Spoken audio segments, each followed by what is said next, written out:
Yo, yo. Shout out to my AKs that support the channel. Got a little bit of hair in my eye. My bad, folks. Appreciate y'all jumping on ad hoc because we didn't have this schedule like I never really do because I don't know my schedule. But I'm here nonetheless. And I know you guys are excited about the weekend and everything that took place. Everybody going ham over bar ham. You know what I mean? Setting the bar and going ham. I understand.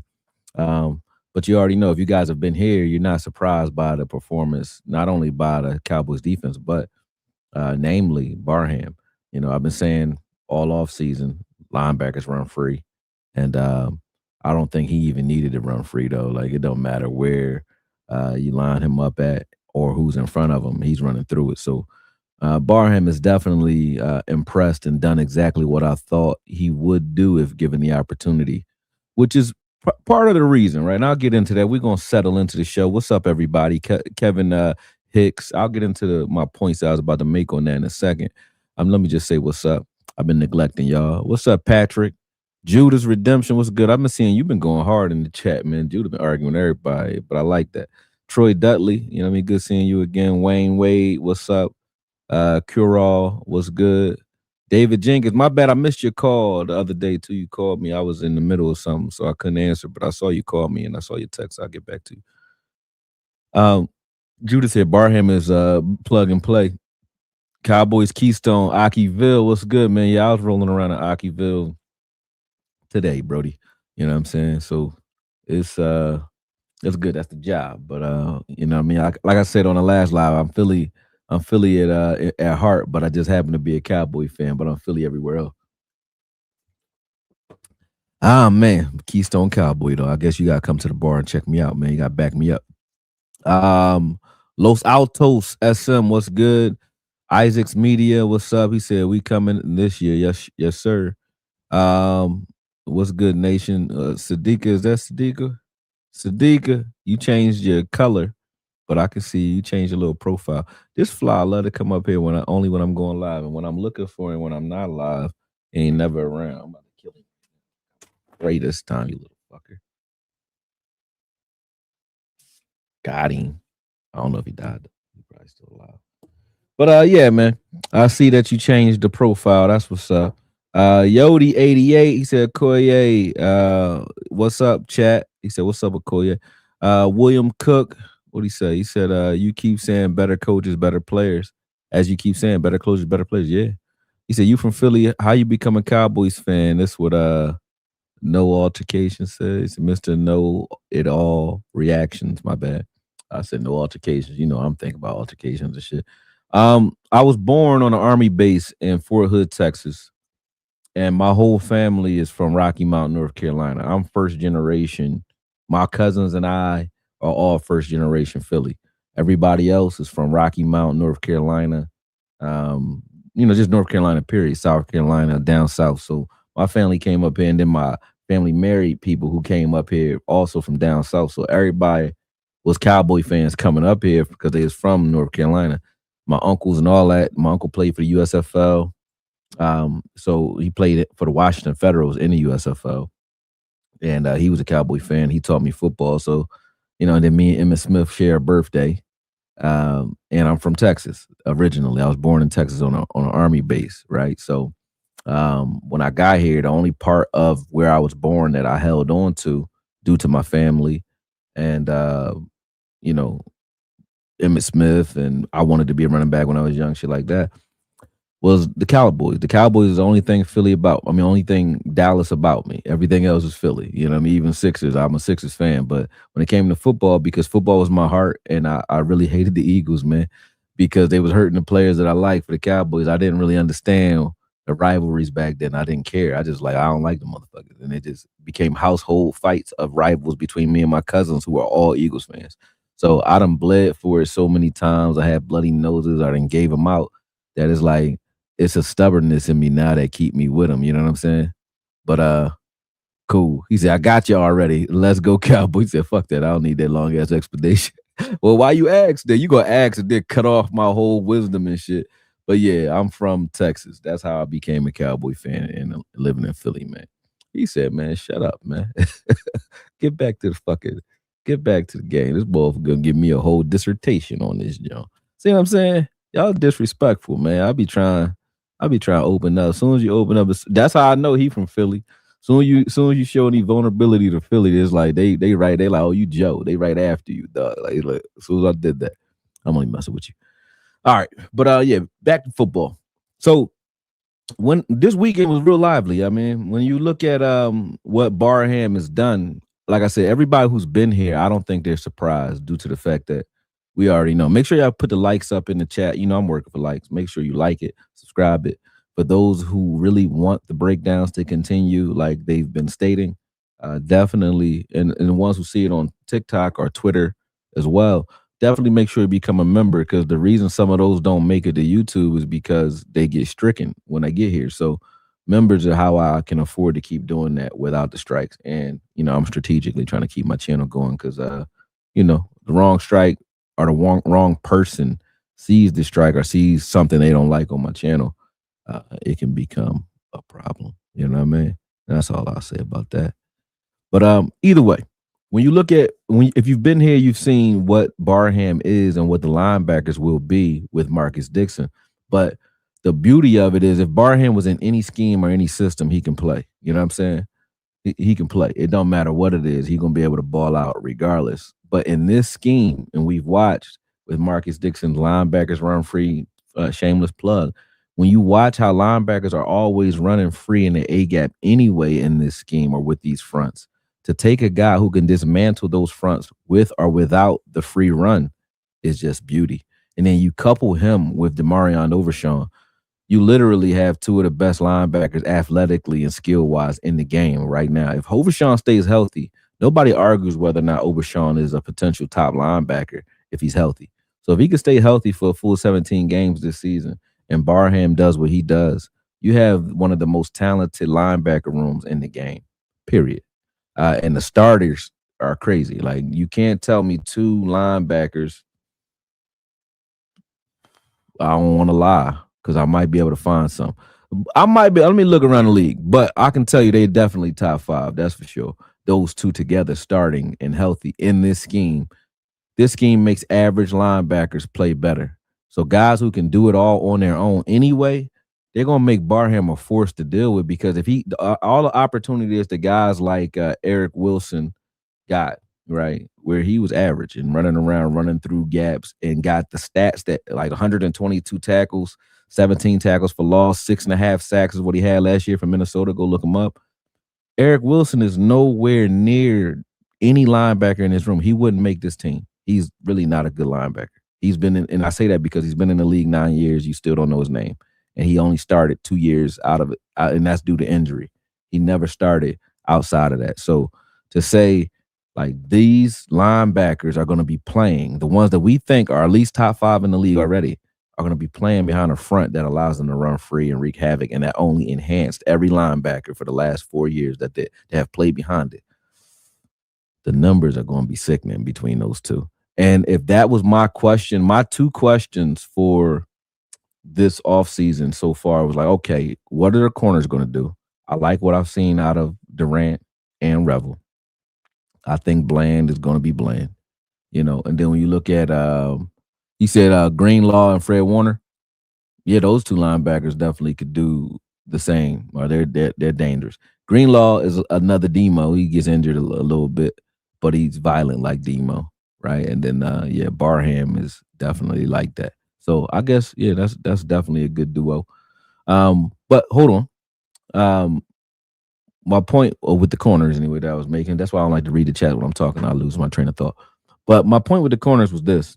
I thought that would be our question mark, but it's turning into a strength because of the scheme and because of the competitive drive between Durant and Rebel. They're both fighting for that second spot. And then Bland being Bland is doing his thing. And then you have guys behind them that have started experience or can do something. They're not great. I don't think after those first 4, because Caleb Downs is definitely going to be one of your nickel rotation guys. You're going to have another guy in Durant and or Bland rotating in the nickel as well. And in our base sets, you'll have Bland and someone else, right? Whoever that is, right? So to see that the cornerback room is shoring itself up with just competition, you could add another piece there, but with competition, I think the cornerback room is not just starting quality, but good. We can have elite cornerback play out of those three guys, right? And then the guys behind them, we'll see what happens. But if linebacker and corner were my questions, I think we just answered the question with linebacker at least, for sure. I was arguing. It's funny. Shout out to Chris Creshman, man. I argue with a lot of my friends. Some of the people I'm cool with, we go back and forth. We butt heads, so to speak. But again, the way I am is if I can't do that with you, I can't disagree with you. Don't talk to me. I don't want to talk to you. If as soon as we disagree, you're gonna get mad. You gonna take your ball, go home, and never speak again. You might as well stop talking to me now because I'm going to get on your nerves. I'm going to do something to you.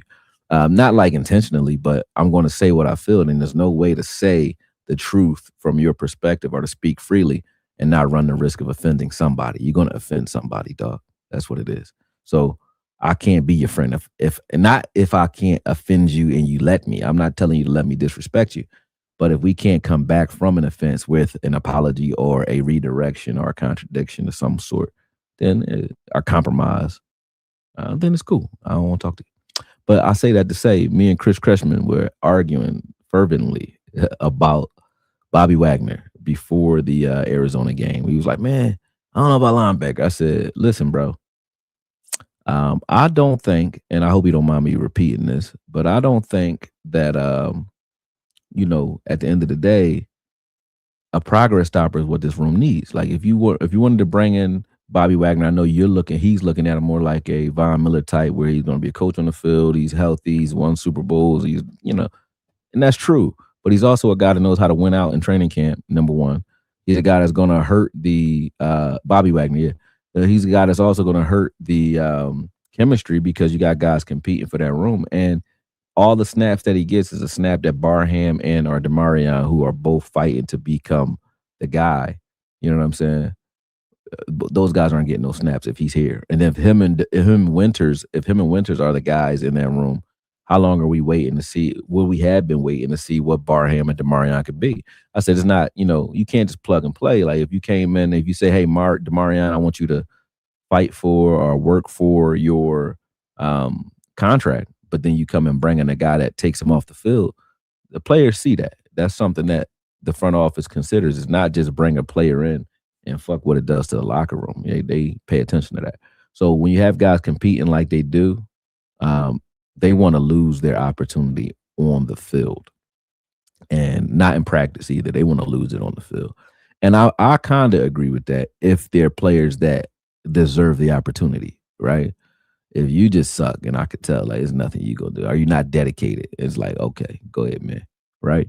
So I say all that to say, I didn't want Bobby Wagner here, and we argued that. And then right after we got off the phone, the game came on, and it answered its question for us. We both called each other. It was like, hey, man, I guess we know the answer is Barham definitely deserves the right to roam free, learn the position, and become the future at the middle. And if you pay attention to his skill set, right, versus, and I'm delicate with this because I'm not going to just say I'm cool. I don't like to down players that are on my team as any player, right? Especially young players that haven't gotten a shot yet. So I'm delicate with what I'm saying because I have reshared that I think that he's better than Arvell Reese and Sonny Styles, and somehow people are thinking that I'm trying to attack Sonny Styles or Arvell Reese. I'm not attacking them. I'm bigging him up, Barham that is, and letting it be known how good I think he can be. You know what I'm saying? He can be. I really do think that he is one of those guys that really got overlooked due to the fact that, lucky for us, he switched his position to more of an edge to try to make some noise in Michigan and do his thing, right? And it didn't work out for him the same way he thought it would. I mean, he ended up being a third-round graded player, right? Second to third-round graded player, which I thought as an edge made sense. And he won mostly with his legs and his athleticism, mostly with stunts and blitzes. Not the handsiest guy. He's a block shedder, not really a pass rush move guy, right? Specialist, not yet. I think he'll get with him and BT. And having him play everywhere, it's not in a 3-4, it's not fair, man. Taking a guy like Barham, a chess piece, who has everything you need to be able to destroy blocks, but also giving him BT Jordan his rookie year and Quentin Williams and Kenny Clark and Akbania and Bullard, those guys are going to keep him running and shooting gaps open, wide open, free, or one-on-one with running backs. It's not going to be fair. The things that he can do this season if he stay healthy is amazing, right? It's like not even funny. But when you look at that and you say, okay, what he did in Minnesota, what Michigan, I'm sorry, not Minnesota, did us a favor because his RAS score, and I think everybody should take some time to like check it out because it's interesting. But his RAS score was like 8.8 or 8.9 as an edge, right? As an edge. I'll get to that question too. He said, do he remind you of a prime Jalen? Yeah, Jalen before the injury, of course. I said this in another live, so it's funny that you mentioned that. I'll get to that in a second. But his RAS score was like 8.9 as an edge. When you take him and make him a linebacker, or you grade his measurables, which is the raw athletic score, when you grade his measurables as a linebacker and not an edge, his RAS score went to 9.5 or 9.6 almost, right? Well, Arvo Reese was 9.8, and so was Sonny Styles, like 9.7, 9.8. They almost had a perfect RAS score. He's right there with those guys. And then when you look at that plus his tape is more advanced than theirs because he played longer at more positions and is a more seasoned player than they are. So his floor is higher than theirs, and his ceiling is right there where theirs are. So, you know, to the reason I keep bringing him up in comparison is not to say those guys ain't worth the pick or to say that those guys aren't good.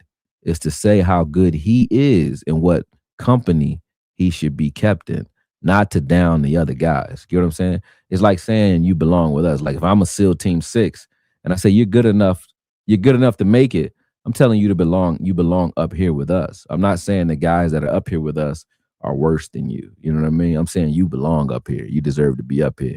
And I think that's more so the narrative that I'm talking from when I say or talk about Sonny Styles and Arvo Reese. I would have been happy if I got those guys athletically. I think that even Sonny Styles, the things that he doesn't know now, I think he could have learned here. Especially you give him a guy like BT Jordan a work on showing him how to use his frame and his athleticism as far as framing blocks and things like that. And then his movement ability is already there. So I think he would have been fine. But he's more of a safety that became a linebacker that needs to learn how to be physical. And I think Arvo Reese is a defensive end that's learning how to be a linebacker, really. You know what I mean? And I think Barham, the reason he's more advanced is he's a linebacker that learned how to be a defensive end or outside linebacker, but he already was a linebacker mindset. Those other guys are more so Frankensteins of a different angle. I think Sonny Styles is, like I said, he's a safety that's coming into the linebacker role and learning the nuance of that. And Arvo Reese is the opposite. He's coming from the line to, linebacker. But what's up, y'all, man? Let me get to a question here. And also remember, I like the little segment we did last time, so I'm going to keep it open. I'm putting the link in the chat or in the description every time now. So most of the time, if I decide to open up, if I see you guys jump on, and you can jump on at any time, it doesn't have to be a segment. I'm just not going to let you into the show until I'm ready. But you guys can use that link anytime you want to jump on and share your thoughts, speak your mind.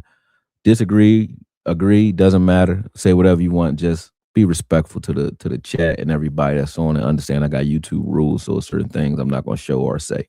So I got to see you down at the bottom of the screen before I let you in. So just remember that that's there, and anybody can jump on. Feel free anytime. It's a better conversation when I'm not just answering questions in the chat, but I will do that now, though, since he asked the question. Demetrius Lane, what's good, brother? He said, yo, Akoye, does Barham remind you of a prime Jalen a little bit? That was the question I saw earlier. If you go back to Jalen in Notre Dame, I don't think people know what Jalen Smith was doing in Notre Dame. But yes, he does remind me of Jalen Smith before the injury. Everything that Jalen was supposed to be, Micah Parsons came in with the ability to be it, but chose not to be it.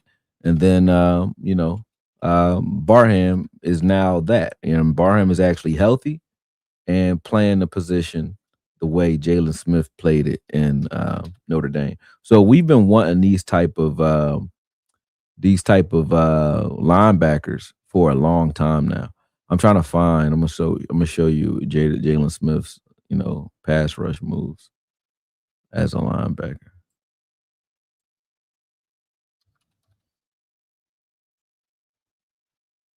Boom. Let me see if I can find it. He had a practice video where they were just showing, and it was like back in the day, but they would show all of the things that he could do pass rush wise in practice. Like his pass rush ability was crazy.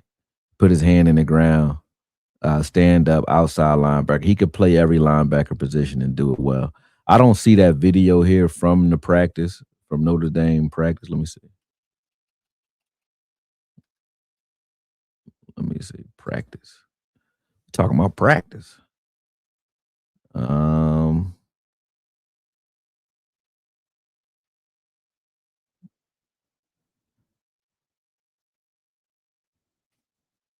let's see. Let's see if he does it here. Yeah, I don't see him in practice, fellas and lady. But I tried for you. Just know that. Let me see. Oh, Caesar opener against Temple. Nope. All right. All good. I'll get back to it. But yeah, he does remind me of what he was supposed to be. Yes, without the injury, of course he does. And I think that it's even better because the thing that I think Jalen lacked was and I'm not saying he was a dumb player, he wasn't, but the level of IQ where he quick reads, it wasn't that. You got guys that you could be average intelligence, still be, considered just cool. You cool. You're not a dumb player by any means, but I would say he's average as far as his processing ability. Barham is very fast with it. Barham ain't a jack of all trades and a master of none. His abilities from pass rushing help as an overall traditional linebacker. Some folks hype more than him. Don't know how to take on blocks. Yep, exactly. That's true. And when you say that, you gotta remember the end of it. I think somebody I used to say it all the time, like he's not a jack of all trades and a master of none. Some people say that, like, they say a jack of all trade and a master of none. But the end of that saying, do you know what it is? Do anybody know? I'll ask in the chat. Because once you hear the end of it, it is Barham. He's jack of all trade, master of none. But something else goes after that. Does anybody know? No, I ain't seen nobody put it up there yet. I'll get into it in a second. If y'all don't, I'll give y'all a little minute to figure it out. Don't Google it either. Yo, Akoye, how many D linemen outside of linebackers are you keeping on the 53? If so, who are they outside of the ones we know, of course? We'll get it. Okay, nobody said it. All right, so a jack of all trades is a master of none, but still always better than the master of one, is that's what it is. That's what the whole saying is. And that is Barham. He's the master of none, but still always better than the master of one. Toxic Splendor Poppy got it. He understood it. But yeah, that saying definitely fits Barham for sure. Like I said, I'll get to this question because it kind of leads me to somewhere else. Let me get to what I'm saying before I get to this question, which is linebacker already solidified. Let's stop talking about, linebacker. We don't need linebackers no more. I don't think. I think right now we good. He said he Googled it. Yeah. But I don't think we need linebackers right now. Barham and Demarion Overshawn are probably going to be your starters. And then D Winters is going to get rotated in there. And then and then also Maris Leofau is probably going to be your spell backer. What I mean by spell backer, they're giving him a lot of looks outside, so he's comfortable outside linebacker, defensive end type things. But they know he already has a mindset of a linebacker in the interior, and he's your fourth probably in that room. They're probably looking at him as your fourth linebacker tweener, meaning the guy who, if in the event that something would have happened to Demarion or Barham, he can come in and can play, and he's solid. He also can flex outside like they have Barham doing. So he's the I think he's Barham's spell or handcuff, personally speaking. I could be wrong, but looking at what they've developed and how they talk about his versatility, I don't see the reason for giving him a strong uptick on the outside and not considering that we might use him as a guy who can do some of the things that they do with Barham. Because with Barham, when he ran that 6'1", they'll take Gary and put him on as a fourth lineman with his hand on the ground as a 4-down lineman. So it'll be Gary, Quinnen, Ogbonnia, and Kenny Clark with in between the outside linebackers. And then you'll have Ezeraku one side, and then Barham will come down and be the outside linebacker opposite side. So there'll be a 6-man front that we do. We call it 61, right? And in the middle of that will be Demo or Barham. Well, it's probably be Demo because Barham's the guy that they put outside usually. They don't really put Demo outside. So that'll be the front that they run. And when they run that, I think that Maris needs to be able to do that in that event if Barham isn't there. So I think that's their plan with Maris. If it happens, it happens. But I think that's their plan. So if you ask me, who are they keeping outside the line? He said which D lineman though, but I think they're keeping Maris as well because of what I'm saying. That's why I said that. So your linebacker room, those are your 4. And then you got Justin Barron, who I said also when I was arguing with Chris about linebacker. I said, if you look at Barron and say, all right, look at his practices in his training camp. And you say his name's not Justin Barron. His name was Bobby Wagner or his name was Demarion Overshawn or someone else whose name you like. If somebody else had that sexy of a camp, we would be like, damn, he a player. But because it's a player that's undrafted who we don't know, it's like we kind of besmirch his successes on the field. He had just as good as camp as any all-pro that's out here. Barron did his thing, not only in camp, but also in the games when he gets in. He knows what he's doing. So I think Barron's like your 5th guy, or him and Shamar James could fight for it, but that's what your linebacker room is looking like. And I like that room. I think that room, can be the best room in the game or up to it, right? So to your question, he said, how many D linemen outside of the linebackers are you keeping? I would say 5 to 6 they'll keep. And the reason is because we use 3 in our base. So our 3 base are Ogbonnia, Kenny Clark, and Quinnen Williams. Behind that, though, you got LT Overton, right? You also have Bullard, and then you have the kid Dunn, Tommy Dunn, who I think plays very well. He's also been flashing. Those are probably your 6. If I'm choosing 6, those are the 6 I'm choosing right now today. Right, that's who I would choose. I would say 6 of them guys are staying, and you probably get 6 outside linebackers as well. I'm thinking, I don't know. Like I said, the versatility may get somebody pushed off of a cliff, and the versatility of 2 people, Barham and not Demarion Overshawn, but Barham and Maris Leofau. I don't think Toya makes it in that 6. No, he's not the best of. He's not the 6th best. He's not the 6th best lineman on the team. Maybe if you wanted no, because Ogbonnia can play nose and 4-eye. Bullard can play nose in a pinch and 4-eye.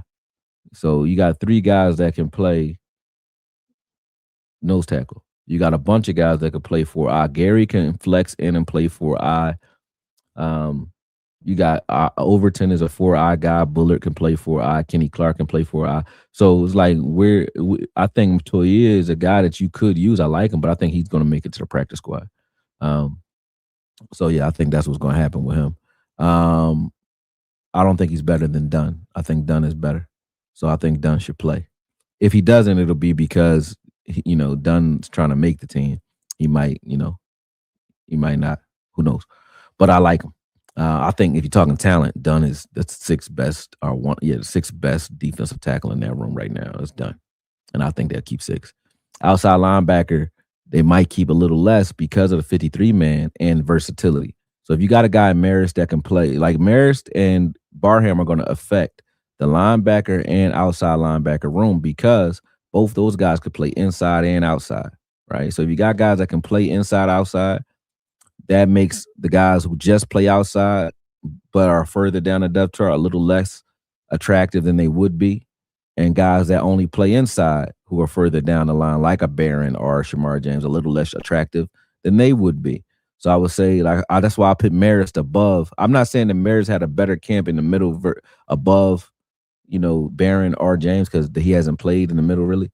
But I think that his versatility would rank him higher with the coaches above those guys. And when you watch when he starts, he usually gets in the game sooner than like as the second unit. So if he's that guy, then already, and he's the fourth guy, I think that's what's going to happen. So I think that's how we're going to go about it.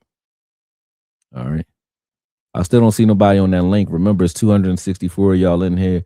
If any of y'all want to jump on and say whatever you want to say on cam or agree, disagree, whatever you want to do, I love to talk to you. So jump on and no problem.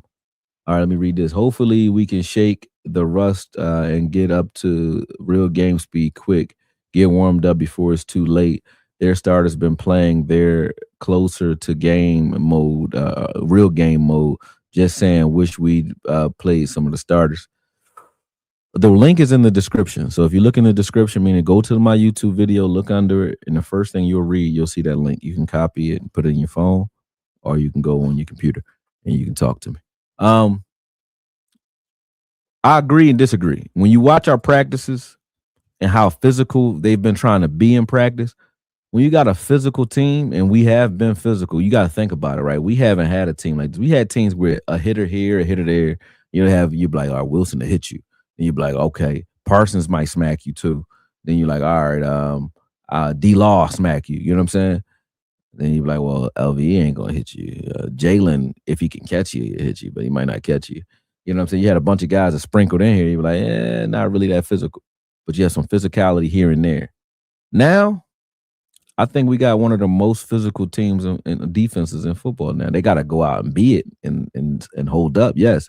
But when they're that physical, you don't want them beating their bodies up that way. Like, I won't say I got in trouble for posting what happened, but let's just say Alvin Kamara got hurt because of how physical those guys are in the joint practice. And I think that probably exacerbated some of the beefs. So I won't post no more imagery, but just know that those type of things happen when you have a physical team. Players get hurt. When you look at that from that standpoint, I don't mind them not playing the starters because they are being very physical in practice, and I like that. So I don't mind them not playing. I think when those guys get in, they're gonna be a problem. But when you look at what those guys are and how they are, Gary, you're a killer. Quentin Williams, a killer. Kenny Clark, killer. Ezra Raku, they talk about his pass rush, but he's a murderer. He's mean and physical as hell. Sam Williams is even physical. Marist, if he's nothing else, physical. Shamar James is physical. Demarion Overshawn, very physical, too physical. He got calmed down. Barham is the calm version and bigger version of Demarion Overshawn. He gonna kill you too, killer. Kobe Durant got the right vibe to him. You know what I'm saying? Land, physical. You know what I'm saying? Siobhan Revel, very physical. All of our safeties, the whole safety room physical. Shout out to Julius Wood, who got the number 37. I don't know who the hell he is, man. Number 37 from Arizona was handing out smoke, knocking guys off their rocker, man. Something crazy. Hold on. I got somebody in the green room. So I'm going to answer a question, Rico Bullock. Welcome. I can see your picture, so I can see you're a real person. I'm going to answer this question, and then I'll let you on in here, man. Let me see who asked me something. Oh, he said, "Can you talk more about Tommy Dunn?" What I'll say is this: from if you just said, "Hey, his number's 95," and you didn't say who he was, and you just had to pick and choose who Quentin, Kenny, Ogbo, and Bullard were versus who number 95 was, it'd be hard to pick him out of a lineup. And the reason I say that is his game against backups, though, has been just as pesky. I'll give you a quick little matter of fact, at the end of this, remind me. I'll give you some film. I don't want to do it now because I got somebody waiting and I want to talk to him. All right, but good question. Talk to you in a second, coach. Hold on. Boom. Tommy, can you hear me? I'm not Tommy Rico. I'm sorry. I said Tommy because I'm reading about Tommy Dunn. He like, who the hell is Tommy? I was just talking about Dunn, and I had Tommy on the top of the brain. So I'm like, Tommy. He like, who the hell is Tommy? All right. How you doing, Rico? I'm good, brother. How you doing? Oh, I'm good, man. I'm good. You know what I mean? Appreciate you gracing me with your presence too, man. Let me know what you want to talk about, and we're gonna go from there. I'm gonna let you kind of, you know what I mean, steer the conversation a little bit. I want to talk about the overall team. Okay. I do think from on paper, this Mm-hmm. team has enough talent to do some special things. Mm-hmm. But I'm concerned about the discipline Mm-hmm. because if you go back and look at the 12-5, 12-5, and 12-5 season under Mike McCarthy, Mm-hmm. I always thought that the team was undisciplined, mentally soft, Mm-hmm. and somewhat shied away from physicality. Do Oh, you I, think that? I I Huh? agree. I agree 100% with those teams. I do. I think so. Okay. Uh, do you agree that what do you think it not agree, but do you think that's coaching Mm-hmm. or culture? Well, it's always coaching because culture is the coach. You can't have a culture without the coach. It start with the coach. So yeah, it's coaching. And if you don't have a coach that's gonna hold players accountable, that's number one. But two, doesn't have the strength or the authority in the building to do what he wants. And I think we don't have that now. We had it then. I think McCarthy was kind of like handcuffed. He was more like the Wade Phillips hire or a Campo type of guy where when I say Campo type, he's not Campo as a coach, but I'm talking about his Demeanor. no his clearance, his level of clearance, meaning the things he's allowed to do. He was like Garrett. He's really the puppeteer or the puppet for the puppeteer, which was Jerry at the time. I don't think Mike McCarthy was given the real shake to the keys to the castle, so to speak, to do what he wanted. I don't think they ever fully trusted him or gave him that authority to do that, right? Whereas I see a difference in Brian Schottenheimer, like from just I'll give you an example after example. Clayton Adams being here. That was a shoddy decision from, hey, Arizona ran all up and down our back. I don't know what type of scheme they're running. It looked good. We need to do it. We want some of that. We went and got them. Get what I'm saying? So that type of move, that's not something we would have done in years past at all. Like Jerry would have just brought in Joe Philbin or something like that. Just some guy that he said, hey, he had head coaching experience. I trust him. He's old in the tooth. He's a good old boy, whatever it may be. For whatever reason he's choosing, and he would have put somebody in that position for him rather than let him do that. And then the overhaul with defense. Going out and getting Christian Parker is not a normal Jerry move. You know what I'm saying? Going out and revamping the entire coaching staff the way he did in one offseason, that's not Jerry. Jerry don't like uncertainty when it comes to that, especially uncertainty when it comes to a bunch of young guys with different kind of energy who are not necessarily to go along to get along gang. You know what I mean? So when I say that, I mean guys who are just going to acquiesce to whatever Jerry wants.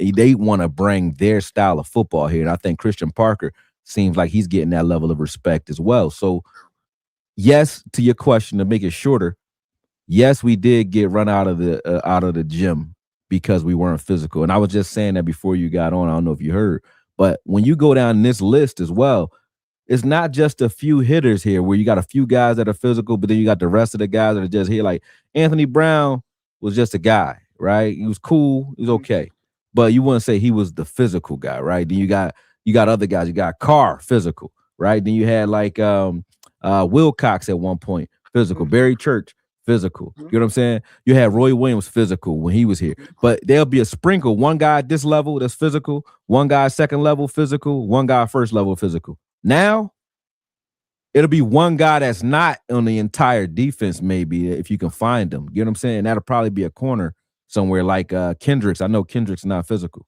so I would say Kendricks is not physical. You know what I mean? But the rest of these guys, everybody that I can think of, all of our safeties, Jalen Thompson will smack you in the run, but can also cover his ass off. Caleb Downs will come down, and he's not the biggest hitter, but he's a solid physical, headsy, athletic, and I competitive agree with you on that. dog. He might not hit you. I ain't see a lot of knockout blows, but you go Not down. But I agree yeah, with you. but you go down when he touch you, and he coming. He not scary. You know what I'm saying? And then when you got guys like Marquise Bell, physical, our whole safety room, I can just name. All of those guys will hit you. Elijah Clark, even last year, we only won the Eagles game because he ran down, smacked the hell out of somebody. You know what I mean? So the whole safety room will smack you. Our linebackers, to a man, Justin Barron will hit you. Shamar James don't mind no contact. His change of direction is why I'm on him and his processing ability. But he hella physical. You know what I'm saying? When you got guys like Marist, who's in that room, you got guys like Barham, Winters. These guys are all physical. And then when you name the front five, the outside linebackers and defensive tackles and 4-eye guys, they all physical. The whole defense is physical. You know what I'm saying? So I don't fear it because it's not just culture from the coaches. You can coach a guy. You know, I coach right now. I coach guys that, you know, that box. I can coach a guy and tell him, hey, man, that first round, I'm putting you against a small kid. I do this to guys. I say, hey, I'm gonna put you with a 12-year-old or a 13-year-old, 14-year-old young kid that can hit but can't knock you out.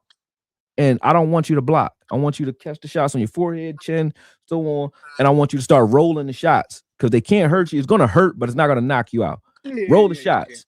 I tell a guy to do that. If he's not a physical guy that just has that in him, he either gonna get stung up doing that, busted up doing that, or he just not gonna do it at all. But a guy that's not scared of physicality, get in there and he just going. If you got a bunch of guys that's like that, you got an army. We got a whole bunch of those guys that ain't scared to go out there and stick their head in there. We got a bunch of those. So I'm not afraid of that at this point. But can I push back on something? Go ahead. Now, the physicality part, I agree with you on that. Mm-hmm. The team is built different. Yeah. You know, it's bigger. Yeah. It's big. It's a bigger, especially up front. It's bigger. Oh, for sure. Yes. But now pushing back, I want to push back on the discipline part. Right. Oh, I got Lombardicus in here. What up, Vach? I didn't know he was in there. I see him sitting in the background. I didn't even see you down there, Brody. But go ahead. I want to push back on the discipline part. If you look at, I have did research, and Dallas been the most penalized team pre-snap and post after snap. You know, sometimes you can't control holding, pass interference, blocking it back, because a lot of times them a judgment call from the referee. Okay. But when I say pre-snap penalties, you can control them.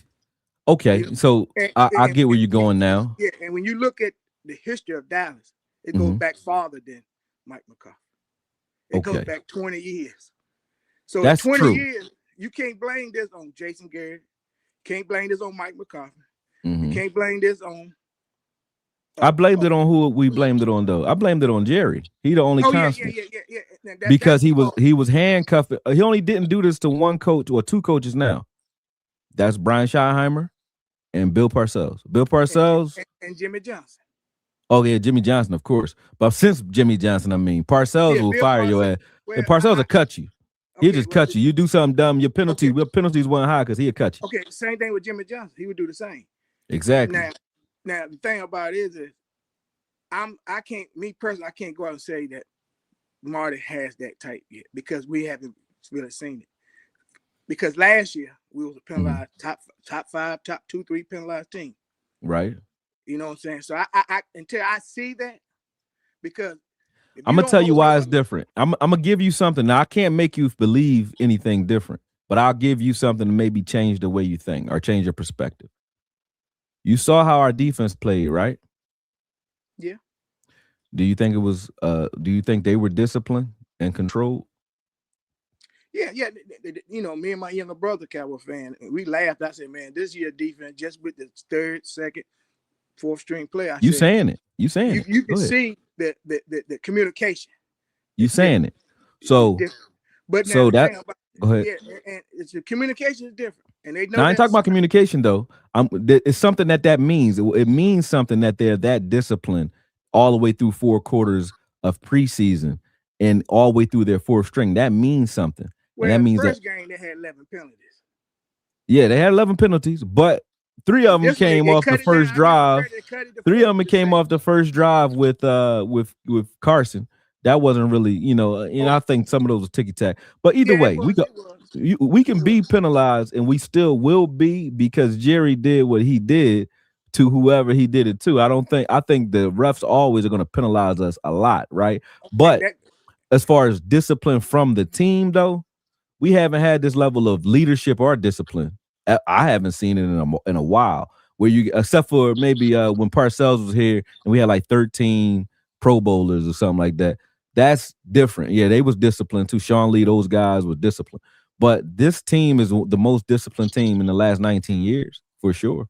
And I would say that. I see it first because I do agree with you that I think Jerry has rubbed some people the wrong way in his year. I agree with you on that. I think a lot of any true Cowboy fan that has any, I always say high IQ of football, right, could probably see that. But yeah, just off deductive reasoning, you can see that. It's lining up in the neutral zone, right, false start, right, illegal motion. Okay, so what I'm gonna ask you is, even with the penalties, right? Those wasn't the penalties aside, we still win games like with that, right? Those weren't the real reason we were losing games. It wasn't the penalties. The reason we were losing games, I don't think it was the penalties. I don't. Go back and look at that 49ers game in the playoff.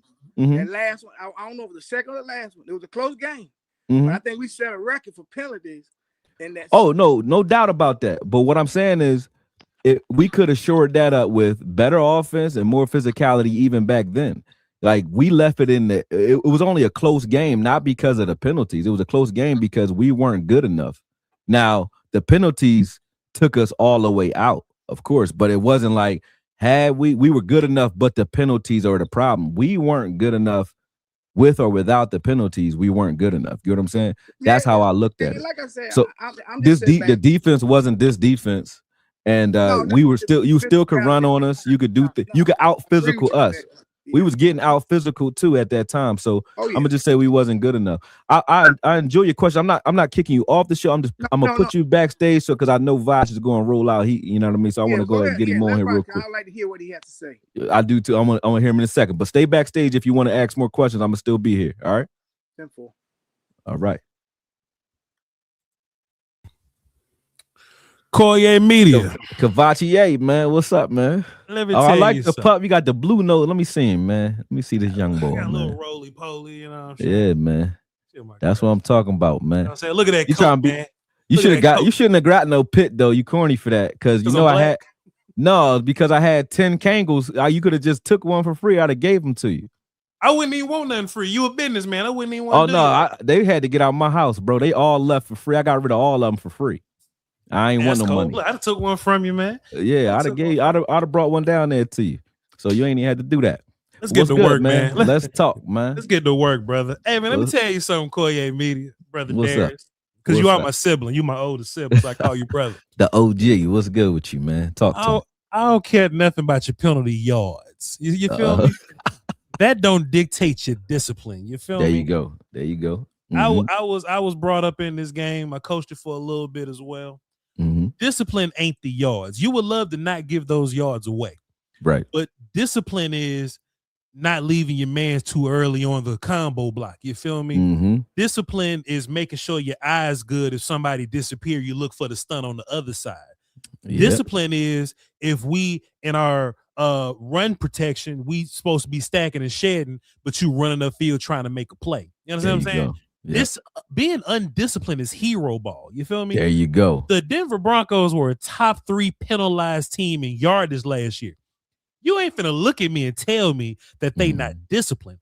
A lot of that came from scrappy behavior. You may get some holding because that's physical. You may get some defensive pass interference because that's physical. You may get some illegal man downfield because you're trying to smoke a linebacker. You'll exchange some of that physicality for some penalty yards. That's a fact. Discipline is something totally different.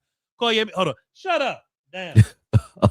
Let me tell you something about what this team has shown me. And you can go out there and be like, hey, man, it's the Cardinals backups. It's our backups too. It's our backups too. And our backups better than your backups. They better. We're more depthier than you, right? But what this showed me, Akoye, for 4 quarters, no matter who it wasn't just Dunn. It was also Overton. It wasn't just Overton. It was also Withers. They all did their job. None of them play hero ball. They all stay within themselves. That's a fact. All the edges are setting. Malachi Lawrence wasn't even run down guy coming out of college, bro. Nah, he wasn't run down. That's where he's shining right now. He playing with length, with leverage. He said if he's doing anything, he ain't even pass rushing as good as he can. He's setting the edge real good. Crazy. Marist is setting the edge. Sam is a better run game player because he ain't been disciplined. You know what I'm saying? He ain't been disciplined at all. I don't think Sam make the team either, but I'll get into that. No, Sam Sam out there making tackles in the fourth quarter. It's over for Sam. It's right, bro. I don't want to take up all the airways and keep you from talking. This is a conversation. You can't look at what the Cowboys are doing preseason, right? Which is totally different than what they was doing last year. You can't look at what they doing and go, hey man, they are playing pass rush when they supposed to. Mm-hmm. Like they are playing run when they supposed to. They are communicating and bumping over when they supposed to. Mm-hmm. Undisciplined ain't got nothing to do with the penalty yards. Right. Undisciplined is Trey Diggs saying, "Oh, I'm about to press when I ain't supposed to be." That's undisciplined. Yeah. And you ain't been seeing none of that. Doing whatever you want. And exactly that. That's what he kind of answered it as well. Shout out to Rico for bringing that up. Great question. But he kind of answered that himself when I asked him. I said, hey, how did we look? He said, man, second team, third team, fourth team. I said, yeah, you answering it. Because for you to go that deep into your roster and everybody, if you just remove numbers, remove names, remove all the hype, because we like guys more than we like certain guys, right? All of us do. We all guilty of that. But if you just remove the names and you just said everybody go out and play, it would be hard to tell who's who out there because everybody is carrying the torch the same way when they get in the game. I don't usually see that from a Cowboys team. And the reason we played hero ball for so long, you're going to play hero ball when you got nothing but heroes on your team. You got a couple of heroes at every level, but then there's a bunch of guys around them. It's just a hero here, a hero there, and they feel like they got to do it because who else is going to do it? Now we got guys that can not only play, but this dynamic is crazy to me, Vach, and this is one. We talked about it, actually. You talked about it. You caught it as well when we exchanged notes on Barham behind the scenes during the draft, and you were like, yo, shit, and this boy is a beast when it came to pass rush, and you said it's Maryland tape. You actually told me to go look at the Maryland tape. So to look at him and say, okay, at that level and at his level of intensity, you got a guy who I believe, if you look at what he's doing in comparison, I try to, like I said earlier, I don't know if you were here, I try to be delicate when I talk about R.L. Reese and Sonny Styles, because when I bring him up in their company, it's not to try to besmirch them and make them feel like, they're not worth the pick. They're all we got to compare. They just all we got to compare. They're worth the pick. Yeah. He belongs in the conversation with them, though. That's how good. That's more of a testament to how good I think he is, not how good I think they're not going to be. You know what I'm saying? Yeah. So that's wild to me that, we got 3 first-round picks for real, in my opinion. You got 3 first-round talents at every level of the game, bro. You got 1 on the line, 1 at linebacker, and 1 in the defensive back room. And they don't have to be the guy. Like Jalen Thompson is a guy who was the prototypical type of player that you're asking Caleb Downs to be. Mm-hmm. So he probably can do it day one better than Caleb Downs because he's been doing it already in the NFL. You know what I'm saying? So if you didn't have Caleb Downs starting, you had Jalen Thompson starting in that role, you could understand it, even though that's not going to happen. I'm saying that it's not necessary that he start in that role. We got somebody who already can do that, right? You look at linebacker, same thing. Barham doesn't have to start. You can start DeMarion and Winters and still be a damn good football team. And then same thing with Malachi Lawrence. So to have 3 first-round talents that aren't, for the first time in my watching of the Cowboys, that aren't needed. We want them to play. They're going to play. But needed to be your savior is crazy. They don't have to come in and do anything other than learn how to be professionals behind the guys we put them with and let them rock and roll. That's it. They don't got to save this team. And I love that. Nobody got to carry the load by themselves, and people are scared to say that the Cowboys moving different, but we have to look at the Joneses and we have to look at them and say they're doing something different this year. Right. Back in the day, they'll just be like, XYZ got to step up. If you pick them, you got to play them. You know what I'm saying? I think that's nonsense. The Cowboys of old would have had Caleb Downs, and that's it. Malachi Lawrence starting on the other side of Donovan Ezraku. That's it. And Jay Sean Barnes starting at wherever you want to put him at. That's it. Now you look at it, even if you didn't get Downs, you still got Jalen Thompson doing that same job. You know what I'm saying? If you didn't get Overton, you still got Tito and Bullard to do that job for them. So now they got like built-in bridge dudes, but not bridge dudes like Nolan Carroll where like they can't play. You got bridge dudes. Right. That, man, you might get cut if you wasn't this high of a pick because they so nice. Like Jalen Thompson's still nice. Nice. You drafted Overton, but this is as full as the tackle room has ever been. Even at wide receiver, dog, these old days where the undrafted dude in the 7th where like Dennis Houston starting and shit, dog.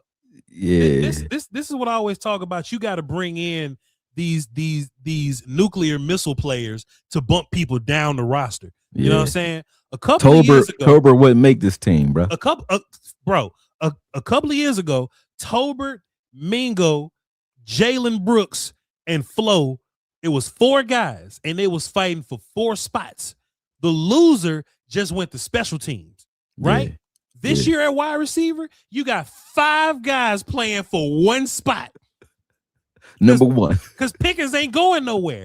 CD ain't going nowhere. Flo ain't going nowhere. Yeah. Turpin's locked in. Yeah. So now we up here talking about, hey, man, Anthony Smith, the draft picks normally make it, but you got to beat the undrafted boy. You ain't beating Camden Brown, man. It's over. And both of y'all fighting Mingo, who's done this for 5 years. And they all doing their thing at that, too. All 3 of those guys are playing very well. We have to be comfortable cutting people that we like. Because that's what happens when your roster's good. You know what I'm saying? Happen, yeah. Like, you add another pass rusher to this thing, as much as we like James Houston, gone. Add Josh Sweat tomorrow. Gone. I like James Houston. I'll find a new meme. I'll find something. Look, nigga, that's James Houston. That's fun to say. But when you got Josh Sweat, nigga, that's Josh Sweat. You know they be gone. That's how good this room is. You're exactly right. That's why I'm not afraid to say I think that this defense is going to be top whatever, that this defense could be elite if Christian Parker is who we think he is. Because, dog, you only got 3 guys returning from the last year's roster at this time. It was Kenny Clark. Demo was hurt. It was Kenny Clark, Malik Hooker. He might not even start, depending on what you do with the rest of the cast. And Donovan Ezaraku. And I think Malik Hooker might get traded. He might be trade bait. You know, get rid of that contract because you got young guys that. Yeah, and those young guys can play. Julius Woods is the reason I would be like, go ahead, Hooker, you can go ahead. Yeah. He's my 4th guy. Yeah. You know what I mean? So now, man, the Cowboys are finally in. I love what you said earlier. You know what I'm saying? You may have a handful of cats that'll knock your head, but you ain't got a whole team full of them. And that's where a lot of the hero ball came from. Like Michael was just out there by himself, like, yo, I got to make a play. Or we would always see Tank doing it. He'll go away from what the play is to just make a play off instinct. And it works. And we praise him when it works. But 9 times out of 10, you don't want that because you're doing something weird. The rest of the operation gets shut down. So that's why when you look at preseason and everybody's robotic almost with how everybody's doing the same job and doing the same thing and their responsibility. You know what I'm saying? That lets you know that these things are being echoed. Christian Parker saying, hey, this is your job and that's his job. This is why you do this. That's why he's doing that. You need to understand his job to do yours better. And you can only imagine that that's only going to echo when the ones get involved. Even the communication, like when you watching the film, you can see just through their hand communication. They communicating their ass off. The whole defense is communicating, Barham included. Like, I've been watching them all week, man, but the communication is there. So looking at what they have right now, and the reason I've been like, I go crazy every offseason. I'm going to talk about somebody or something. But this one, I've been going so crazy about the narrative that we've had out here about this team. Like, I don't got a problem with bringing in new players or getting better in no position. I don't. Who cares? Who don't want better players? Like, it's like saying, do you want more girls? Who don't want? You know what I'm saying? It is what it is. Who don't want more? But I follow all them Instagram pages, though. So I feel just it get complicated. You know what I mean? How do we make this work? You feel me? Exactly. All of us. Everybody got to be cohesive and happy. As a family, but go ahead. But when the narrative issue I had, though, was this team is one of the best teams I've seen in 19 years, 20 years. Yeah. We were talking as if we have holes to fill and we are on a boat that's sinking type talk. And I understand because of the hangover from last season, but now I think what the good thing about this weekend, I think what Barham did as far as giving some energy, now people are starting, like what they say in the Matrix, he's starting to believe. Like they're starting to believe because they're saying like, oh, okay, if we're shoring up the middle of the field at linebacker, we already been seeing nothing but highlights at safety. And then up front, we were solid anyway. I think like people have to start looking at this defense as being one of the better defenses in the league. And I say everybody say top 15, top 20 because we got to hedge our bets. Nobody wanted to because we could fall apart. He's a young coach, right? Yeah. But I got top 5, top 10 written all over this defense, bro. I really do. And I think the reason I put them on the lower end of the 10 and not up at the top of it is because of those things. Him being young, them having their first season with him, so to speak. But next year for sure, I think they top 5. But right now, 5 to 10, somewhere in there is realistic. And that's even with injuries included. Yeah. Because we have the depth. We have the depth. So I'm loving it.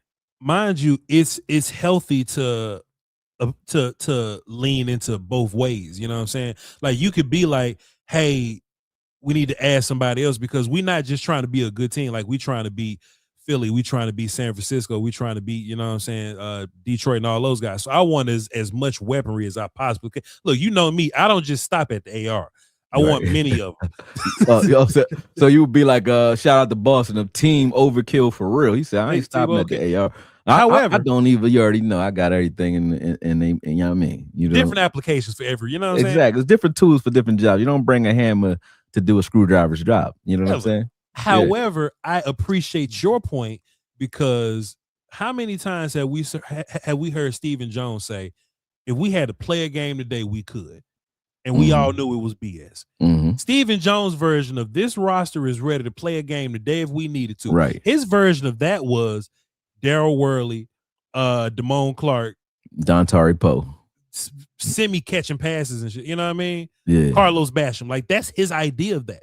Right. When you say, and it's a very slippery slope when you say it, but this is what makes me like with you. When you say this is the best team I've seen, and what'd you say, 19 years? 20 years? I say 2007's team. I think that was the team that had like 13 Pro Bowlers on it. I can't say this team better than that one. You know what I mean? Even on that point, hear me out. Accolades wise, we'll never get that. Probably not. Yeah. We'll never reach those accolades. But does the cohesion work? You understand what I'm saying? Oh yeah, talent wise and cohesiveness, we're better. I always and it sounds like a joke when I say it because I have my little southern twang of like saying it. But you need a couple months. You need some people that just don't nobody know but you. You need some people that only you know how they get down, but the rest of the league just not don't understand what's about to happen to them. Exactly.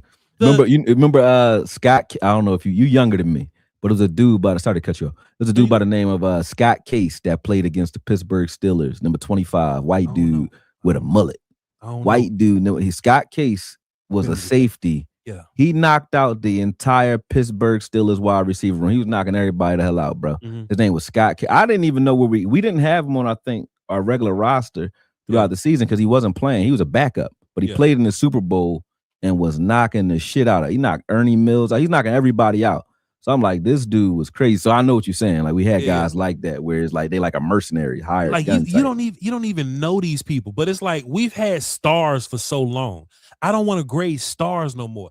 Who are your role players? You know what I'm saying? So where Robert Horry at? The casual fan that's not doing their homework has no clue who Zach Allen is. But if you watch enough film on Zach Allen in Denver, Zach Allen beating the shit out of people, and he would have been your best pass rusher last year. You know what I'm saying? I think this the first time in 20 years, and I can speak on this because I'm 34. This is the first time you may not have the top of the whatever, but you got more role players than you ever had. And that's what I think is important. People don't know Tito and how he get down. They don't know Bullard and how he get down. A lot of people don't know how Jalen Thompson. Jalen Thompson is probably your best safety in the past decade or so, however long it's been. 100%. However long it's been. 100%. Jalen Thompson. Rashawn Gary ain't a scrub. I hate the timing of the Rashawn Gary thing. The Cowboys got Rashawn Gary after the whole Max Crosby, Trey Hendrickson thing didn't work. Yep. So they was fixated on that.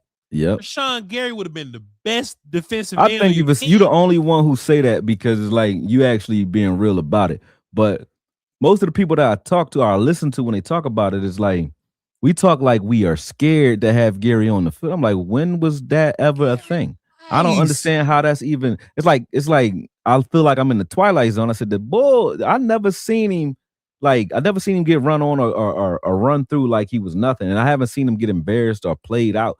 Like, even when I looked at, like I said, the last end of last season, his entire year last year, because we talk about, me and Boss got this thing, we talk about sacks not being created equal. And I see everybody looking at sacks. Gary's sacks and the level of difficulty with them sacks he wasn't supposed to even get the 7.5 that he got. Like, he was getting them out in no man's land, lined up on tight ends, beat the tight end or reroute him, then go beat the tackle that's already waiting. That you already know, like, you already late to the ball and late to the block. So it was like, for him to beat those, I was impressed by that. I didn't look at it like he had a down year, but they look at me like I'm like trying to defend him because of how aggressive I am about it. But Gary is a beast, man. I just like the player. I like the player. You just feel like he's not getting his proper respect, and he's not. Yeah, he's not. And look, Gary's not of the Micah Hendrickson, Crosby. He's not those guys. But you know what he is? I think he's a couple tiers better than Clowney. And people was loving Clowney. And some could say that Gary's not a double-digit sack guy. Watch the film, he would have had like 12, but JJ McCarthy was bullshitting. You know what I'm saying? And not only that, like I push back on the Clowney because of his versatility. I'm like, yo, Gary can play hand up, hand down, in line, you know what I'm saying, no matter what. But when I look at even when we talk about his double-digit sacks, I'm like, look at he's had double-digit sacks if you count the playoffs. Get what I'm saying? Playoff, motherfucker make the playoffs and get sacks. Excuse my French. But what sold me on him was this. I'll say this one thing. Yeah. His injury sold me on him. People push back so much. I kept going back year after year and looking at each year. He got hurt in 2022. You know what I'm saying? November 2022 or October, somewhere in there. Came back day 1, 2023. But when he came back in 2023 on a repaired knee, he had his best year of his career or right off of an ACL injury, which we already know is like one of the most difficult things to do, especially the way he plays the position. So to have his career year, that year of all years, that sold me on him. I said, all right, anybody who worked, that's a hard work. That sold me on the fact that he's not what they were saying. Like, he's not lazy. He ain't coming out of shape. When I started talking to his team, and they were like, oh, no, you know, if he ballooned up to 315. He got a diet to get to 275. Right. So I was like, oh, he bigger than he bigger. He's just as big as Quentin and Kenny. Yeah. He just taller and bigger frame and got a diet to get down. I said, oh, that's a problem at 280 because he's not the same 280 as a Osa. Osa had to balloon up. Yeah. Even Aaron Donald got a balloon up to get to 275, 280. Yeah. He ballooning, he's shrinking down to get to it. So I said, oh man, this dude is big, fast, and aggressive.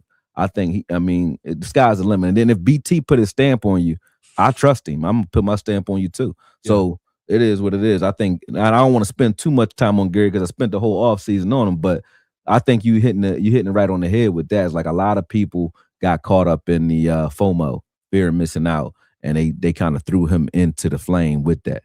One last point. I'm gonna let you get back to your show, brother. Appreciate you having me. For sure. Appreciate you coming, man. Always, if the Cowboys do go to the promised land, brother Akoye, we have to build Schottenheimer a statue. Oh, for sure. One of the points you made earlier, you was talking about the head coach having power and juice, right? Right. Just me kind of being in the building or whatever, running into people, asking questions, off air. Yeah. Had a conversation with Will McClay and all those kind of things, some of the scouts and things like that. Mike McCarthy could have had the juice. He just chose not. You know what I'm saying? He was one of them cats to say, hey man, just give me the roster and I'll just coach it. Right. Now Jerry and them got to be GMs. Right. You know what I'm saying? Right. As opposed to Shotty saying, yo, hey man, look, I love Tober, but we got to be better at receiver. Right. And I believe Shotty had a choice to make between Pickens and Bateman. I believe a lot of people in the building wanted Bateman because he was safer. Shotty said which one was more of the nuclear missile. Right. And that was Pickens. So he went after Pickens. Yeah. That was a Shotty decision. Flus was not a Shotty decision. We all know this. This is clear. Right. And you could feel the energy this year that Shotty was like, hey man, if I'm gonna do it, I want to be on my time. Yeah. Let me go out on my sword. Let me live and die on my time. And if it's a disaster, blame it on me. But if it go right, I want my statue. Right. Shotty got so much juice, bro, that he look at the Joneses and says, hey, this is my DC. I want him to have the same juice that I got. Let me tell you why this is important. I want him to have the same juice that I got. They never would have gave a 34-year-old, never called plays, defense coordinator a job. They never would have done it, let alone some juice. Shotty been in the league for 30 years. Right. And he had to wait a year to get juice for real. Right. Yeah, to let them fail on their own terms first so that he had the carte blanche to say what he need to say. Christian Parker walked in and says, we need to get bigger. We need to value safety. And these particular guys that y'all love, they can't fit my system. We need to get bigger. We need safety. And these guys that you love cannot fit my system. These Cowboys, these homegrown guys can't fit my system. They got to go. We got bigger at defensive tackle. We got bigger at defensive end. To your point, Gary humongous, run faster than everybody. That's your new edge guy. That's your new edge guy. You know what I mean? Out of 320 running like a deer. Like, David Azaraku then got a little bigger, but look at how big Malachi Lawrence is. Yeah, tank. He up there with Gary. He like an inch off of Gary and 10 pounds different. It ain't really much different. He up there too. He big, man. Like 265, 270, 6'4". Crazy. Jayshon Barham playing Mike was a decision, brother Darius. Jayshon Barham playing Mike was a decision. It's a fact. It's a fact. I asked Wood McClay, I said, hey man, what went into this? You would think I asked him for the code to the nukes, to the damn briefcase with the button on it. He said, hey, these are Christian Parker decisions. Right. That young man got juice enough to say, your captains can't play for me. Right. Donovan Wilson, Oso Diggy, you know what I'm saying? Gotta go. And that all came from Shotty and his juice. Right. Bro, if this thing worked, we got to give Shotty all the credit because it's built in his image now. All these coaches 30 years old, man. Ain't no friends. Ain't no, oh, man, Paul Gunther been coaching with me for 30 years. He got a job. Oh, Dean P's son work here because Dean P's gave me a job when I was young, so I'm going to get his. That's not how you win. It's none of that. They got the best of the best of the best. This is my last point. You know how you know that this coaching staff is legit? Because we went on social media and all the non-Cowboy people was, damn, boy, I hate we lost Marcus Dixon. Damn, I hate that we lost Chid. I hate that we lost Simons. I hate that we lost Christian Park. Everybody that's non-Cowboy people going, yo, these coordinators, they was up next. Right. Ryans was up next. Right. Smith and them, all them, they up next. Right. You got a tree now. You got a tree of coordinators because Christian Park gonna tear this shit up and go get a new job in Jacksonville. It's gonna be over. I hope he gonna take that head coach position when he get one. I hope that we get the Dick LeBeau version or the Jimmy Johnson from the Eagles version where they just want to be a coordinator, man. I just want that guy to just want to stay a coordinator. Vic Fangio, like these guys are just, I know I've been to the mountaintop. I just want to play my position. I want that type of guy because I would want Christian Parker to stay here, but I also want him to succeed. So I know you're gonna move on, but I would wish he'd be like a 20-year, 10-year defensive coordinator, assistant head coach type guy, because I know that's what he's gonna do with this team. He's gonna tear it up. He's gonna tear it up, man. These guys gonna go crazy, and I'm not worried. This is the first offseason, bruh. I'm arguing because I'm happy. I'm like, don't y'all take me off this horse, dog. Yeah. Like, I'm not worried about a damn thing, bro. When I say that, except for attrition, stay healthy. If we stay healthy, everything else is gonna take care of itself, and we're gonna be deeper in the playoffs than we've been. I ain't gonna say I don't want to say the word, but I know NFC Championship itself, though, that's something we can definitely do. That's not an issue. I don't want to say the big fish because I just out of superstition. I say it. I'll say that shit. Out of superstition. I just don't want to say it. But at the end of the day, man, like I haven't seen a team this well put together. We talked about even Overton, man. He's a guy that if he came out a year earlier would have been talked about as a second round type guy, first round type guy.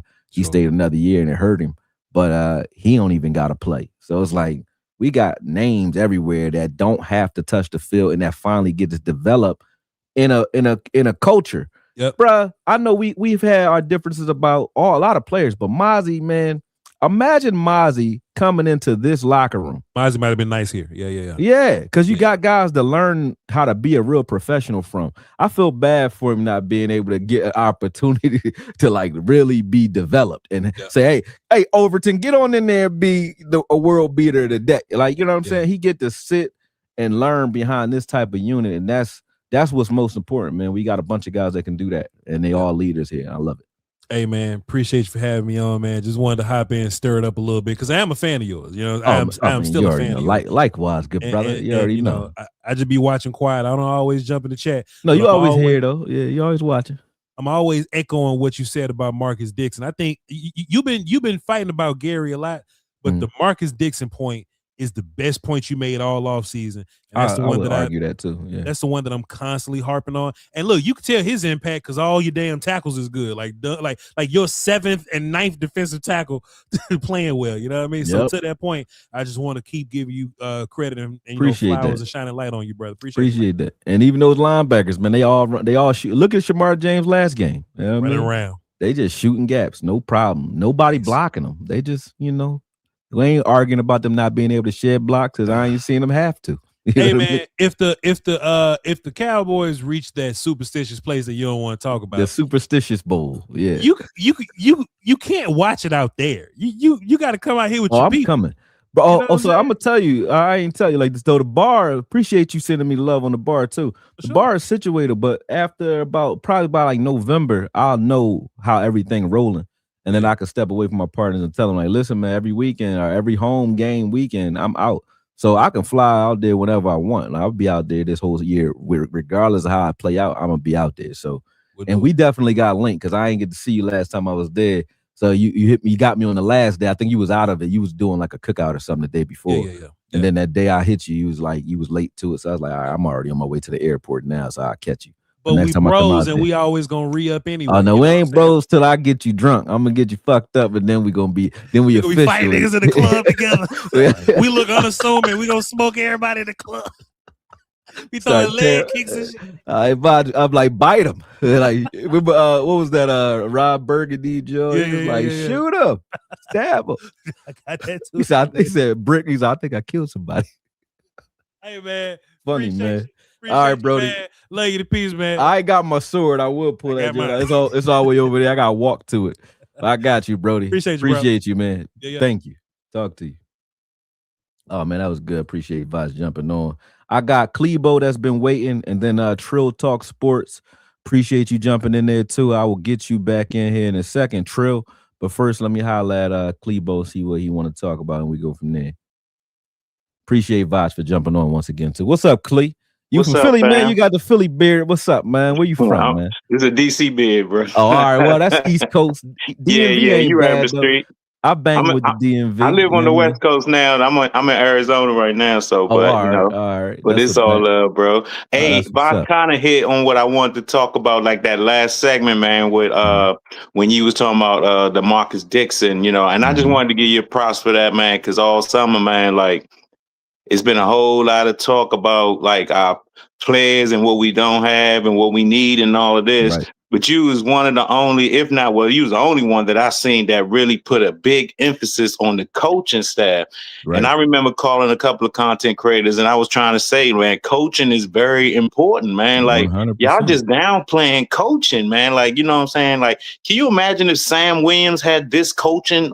You know what I'm saying? Since he came in, that dude is super athletic.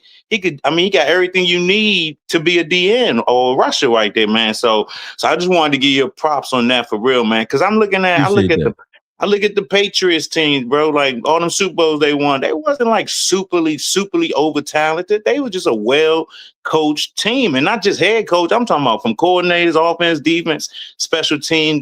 And like when you were speaking on the discipline, man, like all of that, man. Like people just take that for granted. Like they just think because you got talent and speed and all that. Nah, man. Football and sports is bigger than that, bro. Like. Yeah. Coaching plays a huge role. So I definitely like I said, I wanted to give you props on that, bro. Hold on, wait a second. Can y'all hear him? I can hear him just fine. So I'll make sure y'all can. Somebody said they can't hear him, but some people are saying they can hear you. One person said, "Are you on mute though?" Okay, you can hear me, right? Yeah, I hear you just fine. Go ahead. Okay, cool. They can hear you. They can hear you. Cool. And the last thing I just wanted to say. on mute. No, he's not on mute. He is not on mute at all. He talking. I'm talking to him. I can hear him. He not on mute though. I don't know why y'all can't hear him, but let's say audio good. You the only one, bro.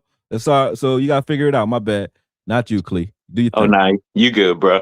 But now I was also gonna speak on because I'm seeing the new thing now. You know, with all the wide receiver, like who we gonna choose. I'm hearing a lot of people trying to like give up on Turpin, like cut Turpin, and I'm like, I don't get Cowboys You know what's fans. crazy? I gotta apologize, right, to Brian Broadus, right? Because Broadus said it at first, like I was, talking about Turp because of Mingo and.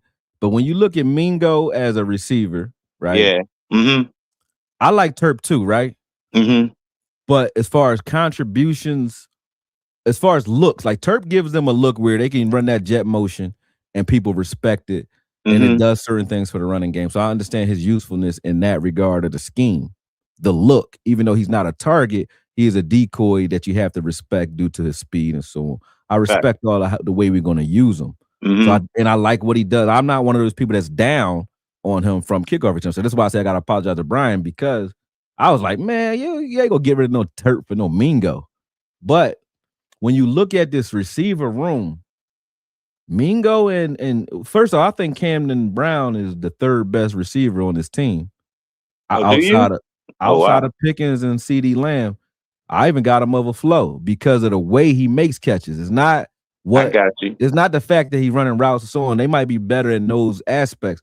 But if you're not open, you throw the ball at him.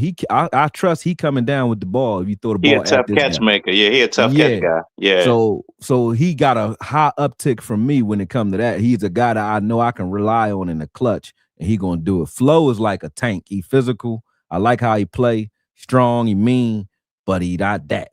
He ain't got that. He ain't got that. CD got that. Oh yeah. George Pickens got that. Yeah. Cam Brown got that. You know what, too? Mingo might have that. I'm not sleeping on Mingo because let me say this though. On Mingo either, but he ain't better than Camden Brown though. But I'm not sleeping, bro. Let me it's a good go ahead, cook. It's a good debate because it ain't no like I'm standing on it, but it's cool. I know a lot of people was down on Mingo, and I think that's another thing with the Cowboy fans. We tend to start calling our players sorry or bums when they're injured, and I don't like that, bro. Because he would have won wide receiver 3 last year, but he got hurt in preseason. Yeah. Mingo has not been sorry since he been with Dallas. His first year he came, he had Cooper rushed on. But if you watch all the film, and I remember balls breaking out every single play, the dude was open. He could have had like 2-3 touchdowns, but Rush just couldn't give him the ball. I like Mingo, man. I think Mingo, and as far as a receiver, I agree with Mingo being above Turpin and all of that. I think the issue that people got with Turpin is because he had to get moved up to wide receiver 3, so they're judging him as a wide receiver 3. But I'm not cutting Turpin off of my special teams, bro. I was going to say that to you about that. Shout out to baby girl. But I got 4 of them myself, man. I got 2 girls, 2 boys, and raised a bunch of other girls, bro. Too, man. Yeah, so I'll be borrowing 2 girls. Appreciate you. But I look at Turp as we looked at Goodwin. Remember CJ Goodwin? Oh yeah. I would say Turp should be on this team regardless, even though he's technically a receiver. He's your special team guy that's just here. He got to be here. Get what I'm saying? Oh yeah, he has to be. I look at him as that type of guy where I do agree, but you just keep an extra receiver, but you don't by any means let Camden Brown off this team. And I don't think you can let Mingo go either. You let either one of them hit the market, they gone. They gone. They both gone. I'm keeping 6. I'm keeping 6 this year. You know what I'm saying? But and the reason I was touching on Turpin is because, man, before we got Turpin, man, like, you know how many years we as Cowboy fans has been complaining about not having no dangerous dude on the kickoff and punt, and now we finally got one and we ready to get rid of him. Like, to me, like, he's still dangerous. I think to Vodge's point though, what I'll say is that though, you're gonna have to cut somebody that you like. But I would rather cut my 5th. I'd rather cut my 5th receiver, who most likely won't even be dressed on game day, more than I'm gonna cut somebody who's helping me score, like kickoff returns and punt. So who would that 5th? Who you got as the 5th guy? Me personally, as a receiver, I might have Turp as my 5th or maybe my 6th receiver.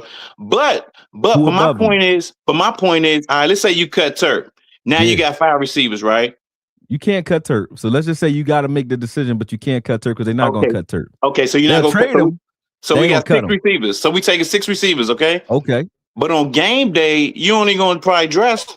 You're going to dress 4 legitimate receivers and 1 special team in Turk. So the people who saying cut Turk, not you, but the people who are saying it, why would you cut somebody who can help you on game day as opposed to a receiver that's only going to get playing time if somebody get hurt? I'll tell you why you would do it, right? Okay. And this is why, and not just devil's advocate. This is not my decision. This is just what I would do in this situation. Okay. When you think about it from this angle as a front office, right? Mm-hmm. You got 2 receivers that's number 1 receivers on this team right now, right? Mm-hmm. That you got to worry about paying.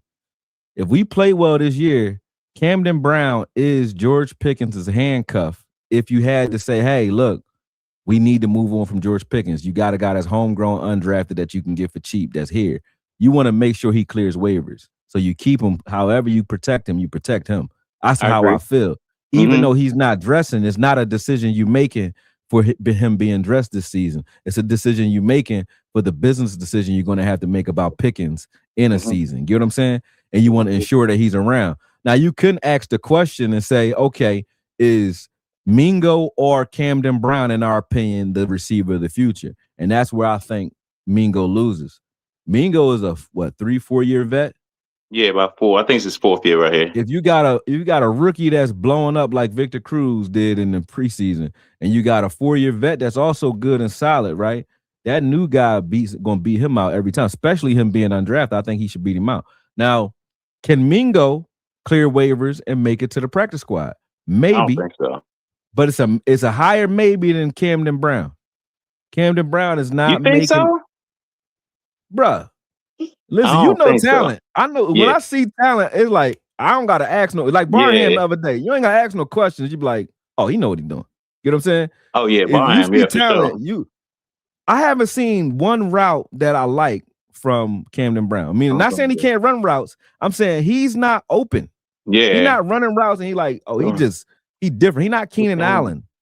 He is running. You know, he running regular routes, right, and not open. And still, you couldn't tell from the way he making plays. You know what I'm saying? So to look at that, it's like that level of talent is there. Now you might have to develop it more, but it's there. He got the talent. I want to make sure he got. And then when I listened to him talk, I was listening to him on one of the hype videos he was talking on, and he did nothing but talk about like, I got earning. He said they just gotta give me the opportunity. I'm gonna go get it. You know how it go. That's what I loved about him right there. Yeah, he talented. When talent meet hard work, bro, that's hard to beat.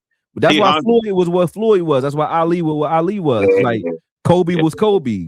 Yeah, Jordan was Jordan. When you got a guy that can jump through the roof, but also gonna be the first one in, last one out, you got your problem on your hands. And Camden Brown, one of them. Not saying that Mingo's not. I'm saying Camden Brown's.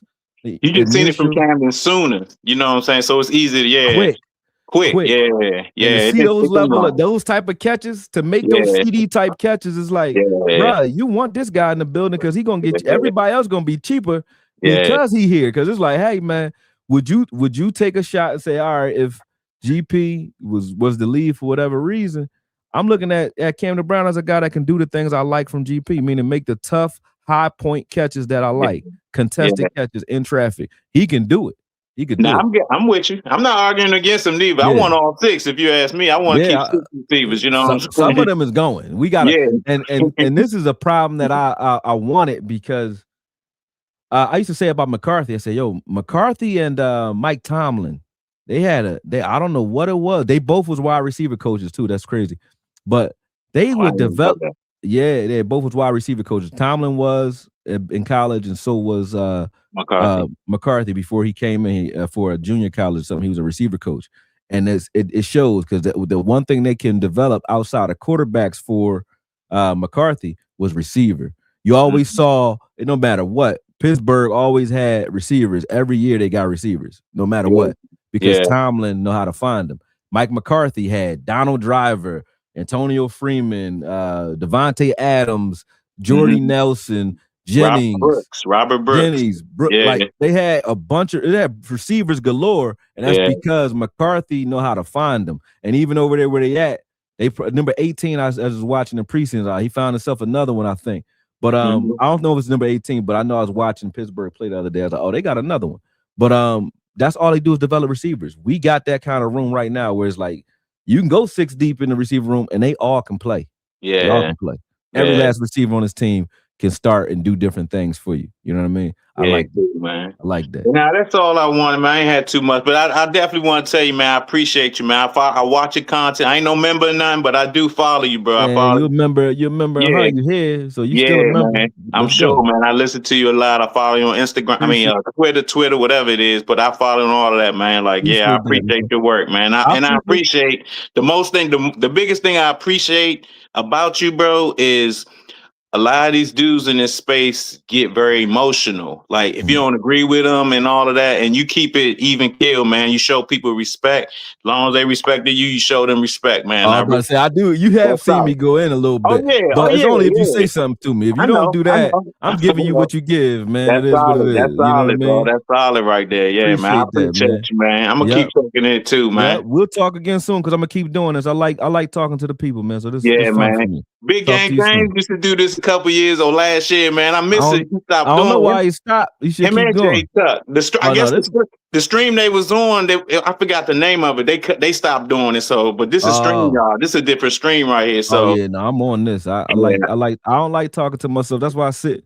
I don't never have a script, bro. I get up here and just talk. Whether something on my mind or not, I just get up here and I talk to the chat, and then y'all either guide me to something to talk about. Yeah. And if not, I'll just go ahead and spill my little monologue, and then I'll jump in and start talking to y'all. But this is better, so I like this. Me too. I mean? Talk to you soon, though, man. Thank you. Thank you. Peace. All right, man. Peace. Man, I really do. I will say, man, I appreciate the love, man. Talking about Marcus Dixon, so I appreciate you bringing up that, Klebo, because a lot of people right now, they got, some people have gotten these takes sooner than I have. So I don't know. Everybody got takes that come from different places. But I know the Marcus Dixon take, ain't nobody talking about that. I know that for a fact. And beyond that, when it comes to certain players, right, I gave Vach's credit because me and him actually did talk about Barham after we got him. But and we both saw similar things in him. So we're not surprised there. But a lot of times, like when I'm wrong, I don't got no problem being wrong. But when I'm wrong, people let me know I'm wrong. They will come and tell me. So when I'm right, do the same thing. That's all I'm asking. When I'm right, come tell me I'm right. I appreciate that. So Klebo, thank you, man. Talk to you soon. Let me bring Trill Sports and Trill Talk Sports. I'm going to bring him in. I appreciate him being patient. Rico Bullock, I still see you down there, bro. I'm going to bring you back in because I kind of cut your wisdom a little bit. You can't hear me? Hold on. I'm going to pull you up. What you say, brother? You say you can't hear me? I can't hear you. You can hear me now? I don't know. I think it's your phone. It's not me. Everybody else can hear me? I'm gonna go out and come back in. Okay. Yeah. You might have to hit something audio wise or something. I don't know why. I'm gonna go out. All right. Trill Talk Sports. What's good with you, bruh? What up with it, big dog? Appreciate you being patient back there. I seen you in there, man. But everybody can hear us. So I don't know. Maybe it was Rico's audio on his end. So no, I think if you hit the link and join in, they can't hear you. But if you get on YouTube and watch, you can hear him. So okay. He probably can't hear me because he backstage on. Oh, you can hear me through YouTube right now. Yeah. So But can't hear me talking to you right now through this mic. No, I can hear you right now. But I can hear you, period. But okay, so boom. Say if you were just talking to Vach and Klebo, and I couldn't hear Klebo because I was looking at it through the link, but I got my laptop right here, and I could hear it on the laptop. Got it. I don't know. Maybe it's the settings or something. Maybe y'all settings is different because I can hear everything and everybody fine. And I'm looking at the chat, and everybody can hear all of y'all, no problem. So we should be good. But talk to me, man. Trill Talk Sports. I'm pretty sure you got a podcast or a YouTube channel with that name. Man. Hey, listen, I just started this shit today. For real? That's Trill Talk for you right there. So all right. So since you started today, let me hear what you want to talk about. Let's go from there. I'm gonna let you lead the conversation, man. Let's go. All right, listen. I've been following you for years. I got some shit written down. I got one question though. Nah, it ain't even a question. I'm from North Carolina, and I be watching you a lot. So you said one pod, you said your people from Rocky Mount and my people from Wilson. So my whole family from Rocky Mount, but they done lived everywhere. Durham, Rocky Mount, Greensboro. My dad is in Winston right now. My dad is from Winston, my mom from Rocky Mount. So I'm North Carolina in the blood, all crazy. North Carolina shit. Blackfoot Indian, North Carolina. All from my blood, brother. Sahari Indian, for real. I get it. I heard you say it, but that's how you know I be watching your show. Oh, you definitely pay attention. Yeah, that's for sure. I be talking shit too. Right now, I joined the damn link, and then I'm on my wife's laptop in my wife's studio. That's why you see the lady. Oh no, you all, man, go ahead with it, man. House big as hell though. House still big. Yo, go ahead, do your thing, man. Like I hear you. Pop your shit, man. You all good. I'm gonna say this, and I want this to be direct. All this Gary hate. I'm tired of this shit, bro. You said some. Hey, listen. You had some real strings about it, and I don't even want you to get into it because you done dived into it. You know what I'm saying? Yeah. I'll get into it, but the reason I kind of pushed back on it was because me and his team, we talked and said, like, man, you know, the best you could do is the best you can do, and the best you could do is good enough. I've said everything there is to say to every, you know, doubter that there is when it comes to him. All he got to do at this point is stay healthy, and he gonna show everybody. I don't feel no. You know, sometimes you make a take and you know you gambling with that take.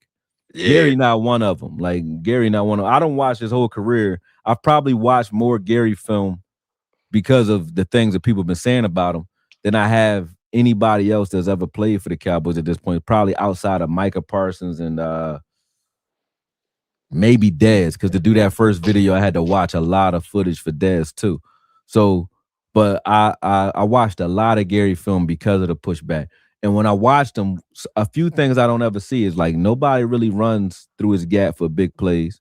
That's number one. And then two, when it comes to his pass rush, it's like if you show me him in a pass rush set, like when he's one-on-one or he got to deal with an actual rusher, Gary don't lose. You know what I'm saying? Not one-on-one at all. So I don't got no problems with Gary. I think Gary gonna be the man when he here. I just think he just gotta get on the field and play. After I said this to them, I said after the New York game, you won't hear no more of the shade. But I have seen a lot of backhanded stuff going on when it comes to him. So, you know, that type of move is like, to me, is why I speak so much. But go ahead. I'm back to you, brother. Go ahead. I see they showing you love in the chat too. So listen. I got a problem with. I ain't even got a problem with it because everybody got their own space. Right. I just want all y'all to work together, like Boss, Henny, Land, Law, Vox. Even though Vox was just here, I definitely fuck with Vox and Law. Yeah. I just that super friend shit. What's it called? Coach Marv. Yeah, Coach Marv, my guy. Yeah, that's my guy. Amp. I just feel like all y'all need to, you know what I'm saying? There's a lot of us. So you got to think about it this way, right? You got, it's nothing that's ever going to be a full collection when you have a bunch of testosterone in the building, bro. It's a bunch of men, you know what I'm saying? So it's not all, we all don't got no beef. Like the people that I've had issues with. Hold on. I ain't say nothing about no beef. I just said I want y'all to like collab. You talking about work together? I thought you meant like get along. No, not every like we show. Get along. It's not no real beef. We just passionate about football. You know, that's what I was saying to you. But go ahead, I'm listening to you now. Not every show. Because I watch all y'all. I support all y'all. I just started my shit today, and I'm gonna be at the practice tomorrow. And I don't even want to fucking throw my shit out on your shit. So why not? Man, pop it. That's what you're here for, bro. Say what you got to say. They can see it, but I just. All right. Well, what's your show gonna be about? How you gonna approach the market, because there's a bunch of different, content creators that do a bunch of different things. So what's going to be your niche or your unique sales advantage, if you don't mind saying it? You don't have to say it out loud. We can say it behind the scenes if you want. You know what I mean? But I'm gonna talk facts. I watch boxing. I watch football. I watch basketball. I play baseball. I do not watch baseball. I can't watch no damn baseball I can either. play soccer. I can go to a baseball game, but I can't sit at home and watch no damn baseball game. Yeah, I can't. It's like going. It's like say you want to go hang out at the library today. Like, come on, man. Yeah, I'll read a book, but goddamn, that ain't my idea of a good afternoon. I can read a book at home. Right. Yeah. Yeah. So like, basketball, football, boxing, MMA, bare knuckle boxing. I love that. But when it comes to boxing and all that, and football for sure, we definitely can collab on some stuff like that for sure. Because I'm gonna talk boxing all day. Like I was at the gym earlier training fighters, so that's what I love to do, man. So we definitely gonna talk some boxing. And I did it in real life. I done train, I done spar, I done did it before. So I definitely shout out to Skip. I definitely did it. I definitely do that. But I got guns too. You know what I'm saying? I hope they don't say too much on the joint. You know what I mean? Hold on. What Bob say? Bob be pulling out the swords. I got those shoes too. Everybody got the weapons all crazy, man. Y'all gonna make it seem like we trying to start a revolution out this joint. They're like that. Everybody loaded up and locked and loaded. No, that's real though. This is America, man. You better have you got the right to bear arms. You better have something. I'm the same way though. I'm rifle trained, executive protection trained. I don't work for nobody. I don't even want to. I did all the training because that's just fun to me. I go to the close quarter combat classes just to do it. You know what I mean? So I get you. I ain't killed nobody, bro. Nope. I'm peaceful. You know what I'm saying? But somebody fuck up, they gonna fuck around and find out. You know what I'm saying? I feel you on that, Brody. I feel you. But hit me with whatever else you want to touch on before we move on, because I ain't got nobody else behind you now. I think Rico was trying to get back in, but after we done, if nobody else jump in, I'll wrap. So you got the floor for a little minute. Let's go back and forth. But hit me with a topic or something you want to discuss. I don't want to ask you questions. This your you know what I mean? It's your time to ask whatever you want to ask. So listen. I respect your opinion, but I'm the main contributor of Master Dallas, and I feel like Flo first next year or the year after that, and a third for Max should be possible to get him. The link is in the description, folks. Hold on one second. True, this is Sadiqa. This is one of my moderators. What's up, Sadiqa? The queen. That's the queen. I love the queen. Say it again.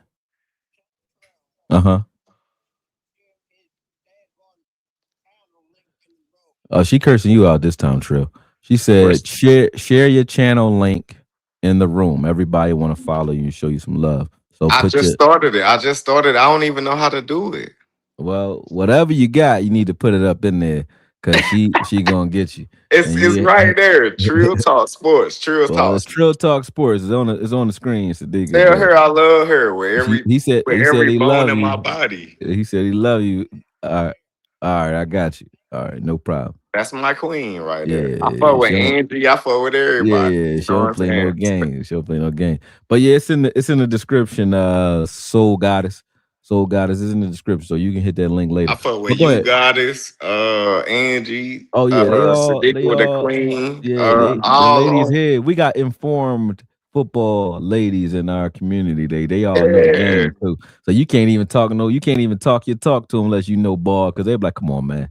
I know that's cover one. What you talking about? She done put me on the spot. I'm like, they know the coverages and all that. But check me out, right? To your point, when you talked about you were leading in the Max conversation, I said this. Now this is still my pushback on Max, right?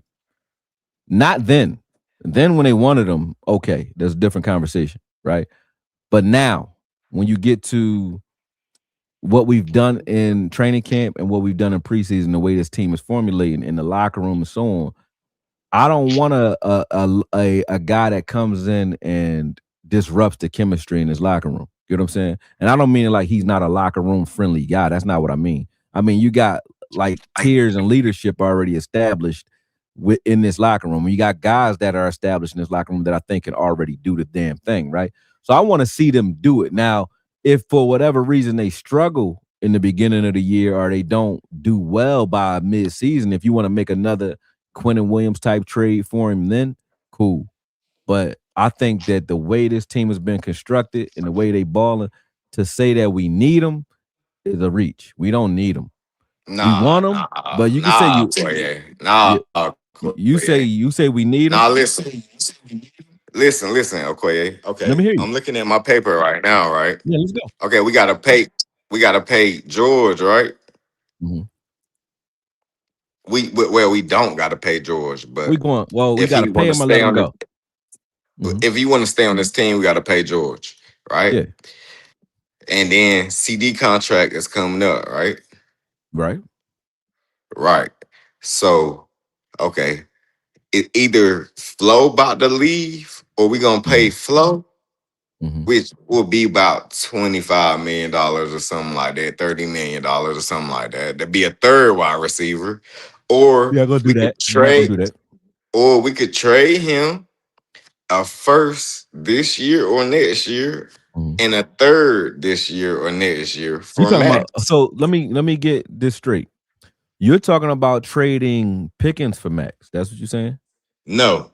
Hell no. So trade who? Flo, a first this year or next year, a third this year or next year for Max. If they wanted Flo and they would do that for Max, which I don't think, but if they did, that I would do, probably. But even when you look at it though, right? When I look at Max and I look at how much resources he's going to allocate, I think the Cowboys just, when you look, I'm not just saying this because of what I want either. It's also about the way they move. And I think I got a good B, because I be right a lot when it comes to Jerry anyway. I think I got a good B for how he think, because I think like a businessman and he think like a businessman. If you change the way you look at the positions, right? Because before, outside linebacker or edge was coveted.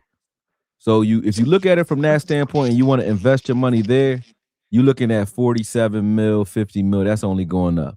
Whereas you get the same star, you get a superstar at tackle if you think from inside out, right?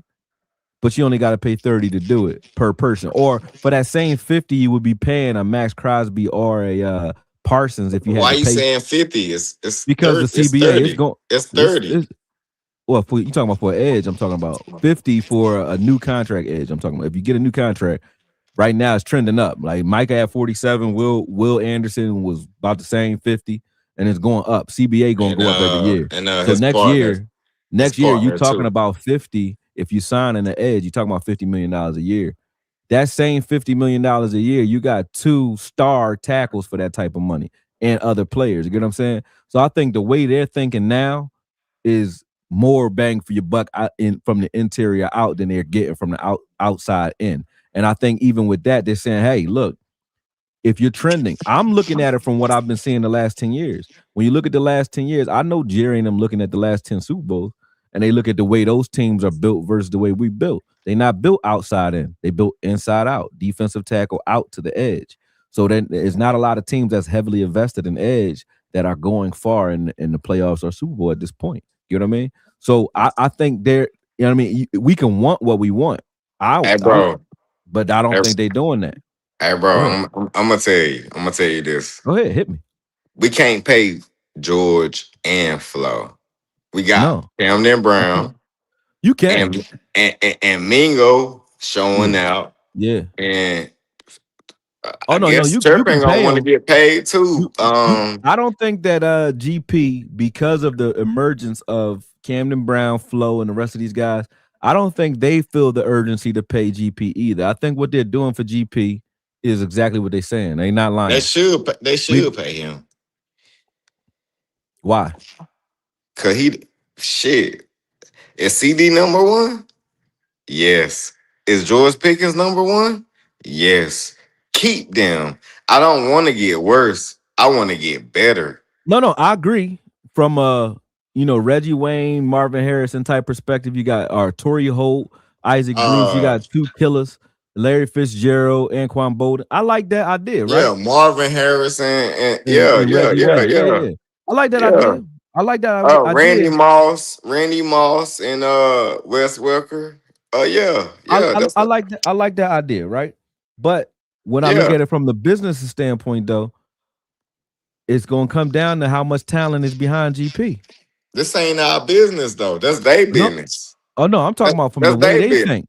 Yeah, from the way they think, it's gonna come down to how well the guys behind Pickens are playing. If you got a bunch of guys that's like that, if Camden Brown is what I think he's gonna be, it's gonna be hard. And then the rest of those receivers that you got in the room that are all starting quality, are they GP? No.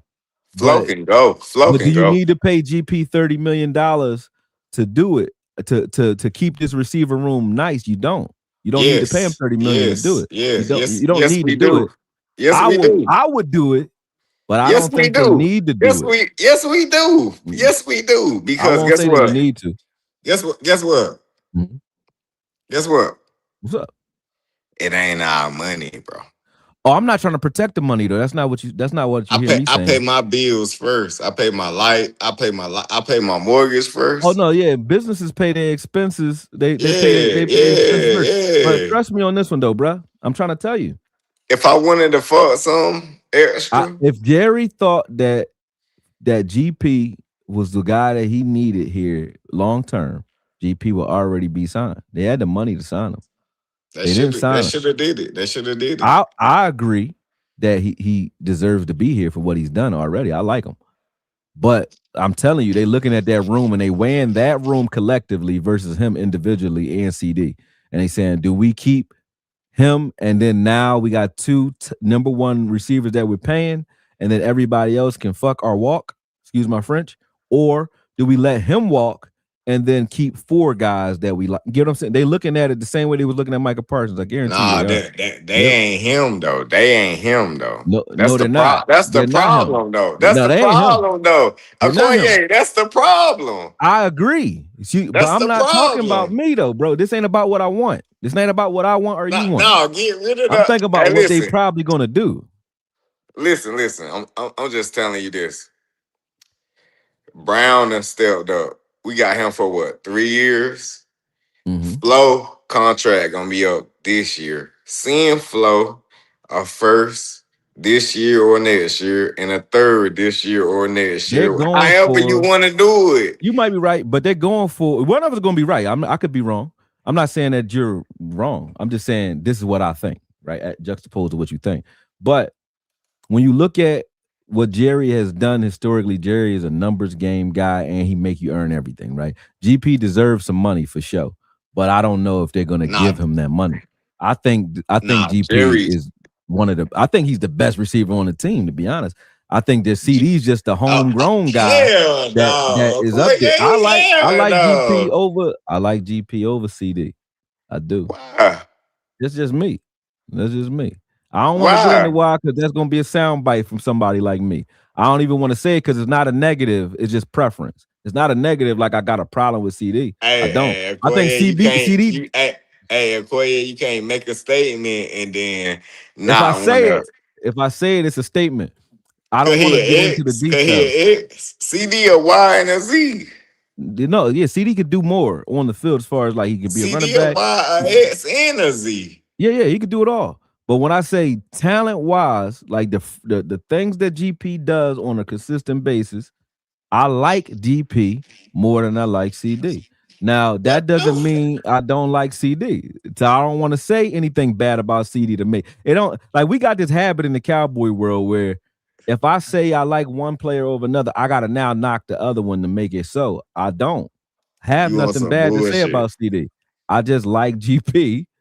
I think GP he's my favorite receiver on the team. Like he is. So I'm saying that to you. I'm saying that to you to let you know if I'm saying that and I still think they'll let him go. And I'm still saying that's probably the business move, or they franchise him again. Because what they're really trying to do is take him to what's his name's contract from Cincinnati. What's the other receiver's contract? T. Higgins. When Higgins held out that second time, Mulugeta let him go. Said, all right, we out, we done. right? Nah, he let Mulugeta go. Well, they let each other go is my point. You know what I'm saying? Yeah. Because Mulugeta's there to push for an open market contract. The best contract he can get. That's what Jerry and them are trying to duplicate with GP though. If they can get GP to take 2 franchise tags for that money and then get him for a team-friendly deal after that, he still get the money he looking for like T. Higgins did, but you don't get the headache of the contract that he wanted initially, but he still get that same level of money. So that's why that's what they're trying to do. Now, if GP don't like that next year, he gonna hold out or walk. That's what I'm saying. So that's what they are trying to do to him though. Okay, bet. But this is what I got to say though. Mm-hmm. Is you gonna pay GP or you gonna pay Flo? Because both of them contracts up. And I'm writing this shit down. You're gonna pay GP over Flo all day, bro. Like Flo not getting paid over GP. We gonna pay GP, right? But you could pay GP and Flo. Flo can't demand the contract that GP Yes, he can. Yes, he can. No, he can't. He don't got the stats to do it. It ain't fucking 64 receivers better than him. No, stats. The stats though. He got to be 64 receivers. With Jerry though, you're gonna have to do something to make him want to give you that money. You ain't gonna make him give you the money because of potential. He can't get on the field. I'm gonna leave that alone. Yeah. I don't even care because I'm speaking some real shit. Keep going. I would rather pay GP, and I gotta pay CD again, and the third wide receiver. He alright, but if the Raiders want him, I'll send him out there. You know what I'm saying? I mean, for me, I look at Max Crosby like this. Right? Is he a good player? Great player? Yes, sure. No problems with him at all. Don't think that he a bad player at all. Chemistry-wise, at this stage in the season, you don't bring Max Crosby here, in my opinion. That's number one. Number two, I'm not giving up the world for him. The Raiders would have to be dangling him out there as bait. I'm not going to come and apply pressure to get him at all because he need us to come rescue him. He not rescuing us. You know what I'm saying? That's the narrative that y'all keep painting. Max Crosby needs to get out of Vegas and come to the Cowboys. He need that. Max to Dallas. Yeah, Max to Dallas. But Max would need us. Max. We don't need that Max. So I'm not screaming Max to Dallas. You screaming that. Y'all scream Max to Dallas all y'all want. But Max ain't needed in Dallas. If he here, we helping him. It's not him helping us. It ain't him helping. Get a fucking edge up and all type of shit. Yeah, you got me fucked up. You got me fucked up right now. Cause look, I love you, but you got me fucked up, and I could go to Philly and be good out there. I'm good out there. I'm a girl dad too. I got 3. I got 3. Man. You know what I'm saying? And your people from where I'm from. You know what I'm saying? But all right, listen. Go ahead. I got a paper, and I ain't even writing no more. I'm just looking at the paper. Go ahead. Sam, PJ, Hooker, Toya, all of them can go. You hear me? You mean cut? Scoon, get them the fuck out of here. You hear me? Hold on your cussing a little bit so I don't get flagged because they will demonetize me. You can curse a little bit, but don't curse every word. You know what I mean? But go ahead. You said Scoon. I would agree on everybody you name. So name the whole listing. You said PJ though, right? No, not PJ. Yeah, PJ can go back to Houston. PJ Locke? Yeah. He was in Denver, but let him stay. He can stay. He can go back to Houston. I'm in Frisco. I know where he's from. Oh, he's from Houston. Oh, he's from Houston. I thought you was talking about the team. Yeah. No. Not PJ Locke. Why? You got PJ over Hooker right now? No. Hooker over PJ? Nah, I ain't got. No. I don't want neither one of them. Oh yeah, okay. You just don't like PJ Locke. Got you. No. Hold up. No, hell no. You ain't gonna do that. I'm asking you where you getting it from. Like, why you don't like them? I think it's better players. I'm talking about when you say he can go off this team. What has he done that makes you say you want to get rid of him though? You said he's like ready to get pushed off the field. Woods, Clark. I can't even say Bell because he ain't did nothing. Shit. the rookie. I don't even want Hook on the team. I'm about ready to let all three of them niggas go. I would say Hooker right now is probably trade bait because he's the bigger price tag out of that safety room, but he's not a guy that you necessarily need in that safety room. So he probably cut or trade bait right now. That's where I would look at Hooker. Outside of that, Toya, I agree. Toya probably good into the practice squad he because I like Overton and Tommy Dunn. Dunn. I like Tommy Dunn. Tommy Dunn is definitely for me. I got him graded higher than Toya. Toya can go. Toya can go. Who else? Toya can go. I can't even talk about the linebackers because we got like 5 of them, not including the outside linebackers. There's gonna be a lot of players cut. I'm gonna tell you this. I'm gonna tell you this right now. Butler, Carson, Kendricks, man, all of them niggas could go. Man, them niggas don't be making no plays, bro. Oh, for sure. I like Josh Butler, but at the end of the day, the way Durant and Revel have put on a show this camp, they definitely stand. Those guys are staying. Now the corners that's behind them, Butler and Carson, Kendricks, those guys were handcuffs just in case these guys were either injured or just weren't where we need them to be. But one or all of those guys will probably be either cut or pushed to the practice squad. Schoon can go. Schoonmaker definitely. If it came down to Trig or Schoonmaker, I want Trig on this team. So I think Trig is injured. I think Lou homeboy, Lou be talking about what they call him, Keegan. I think Lou homeboy done showed out. He done did what he needed to do. We could put TJ Bass at right or left guard or whatever. I'm gonna say this right now. Shelton and all them niggas, get them out of here, man. I'm telling you, bro. Man, you trying to fire the whole damn team, man. Listen. Hey, Akoye, I'm telling the truth. I'm telling the truth. I can't tell you're lying until I see the future. But I know you definitely telling the truth about wanting to get rid of the whole goddamn team, though. You want everybody gone. Nate Thomas. Oh, yeah, no. Some people are some of those names you name are definitely at the bottom of their rooms. They gonna go. That's for sure. That's for sure. But listen, tell the people, where they can find you and what you trying to pull when you start doing your content, like what angle you going from, what pool you pulling from, so that they know what they can expect when they move forward with you. Because we've been on for about 2 hours now. You've been my last guest that jumped in. I gave it like 10 minutes, 15 minutes with them. Nobody else jumped in. So you my last. So wrap up. Let me know what you want to say and or any other questions that you got. And then let everybody know where they can find you and we can rock out, man. All right, bet. My name Trills Talk Sports. I'm in everybody chat. I watch all y'all. I'm in everybody chat. I just be talking shit. Shit. Yeah. If you don't like it, if you don't like me, I'm gonna ask you a question. What's up? Indica or sativa? Both of them. He said both of them. I'm talking about now, tonight. I'm like today in the live, like right now. Indica or sativa? Right now. Both of them. Right. That's crazy.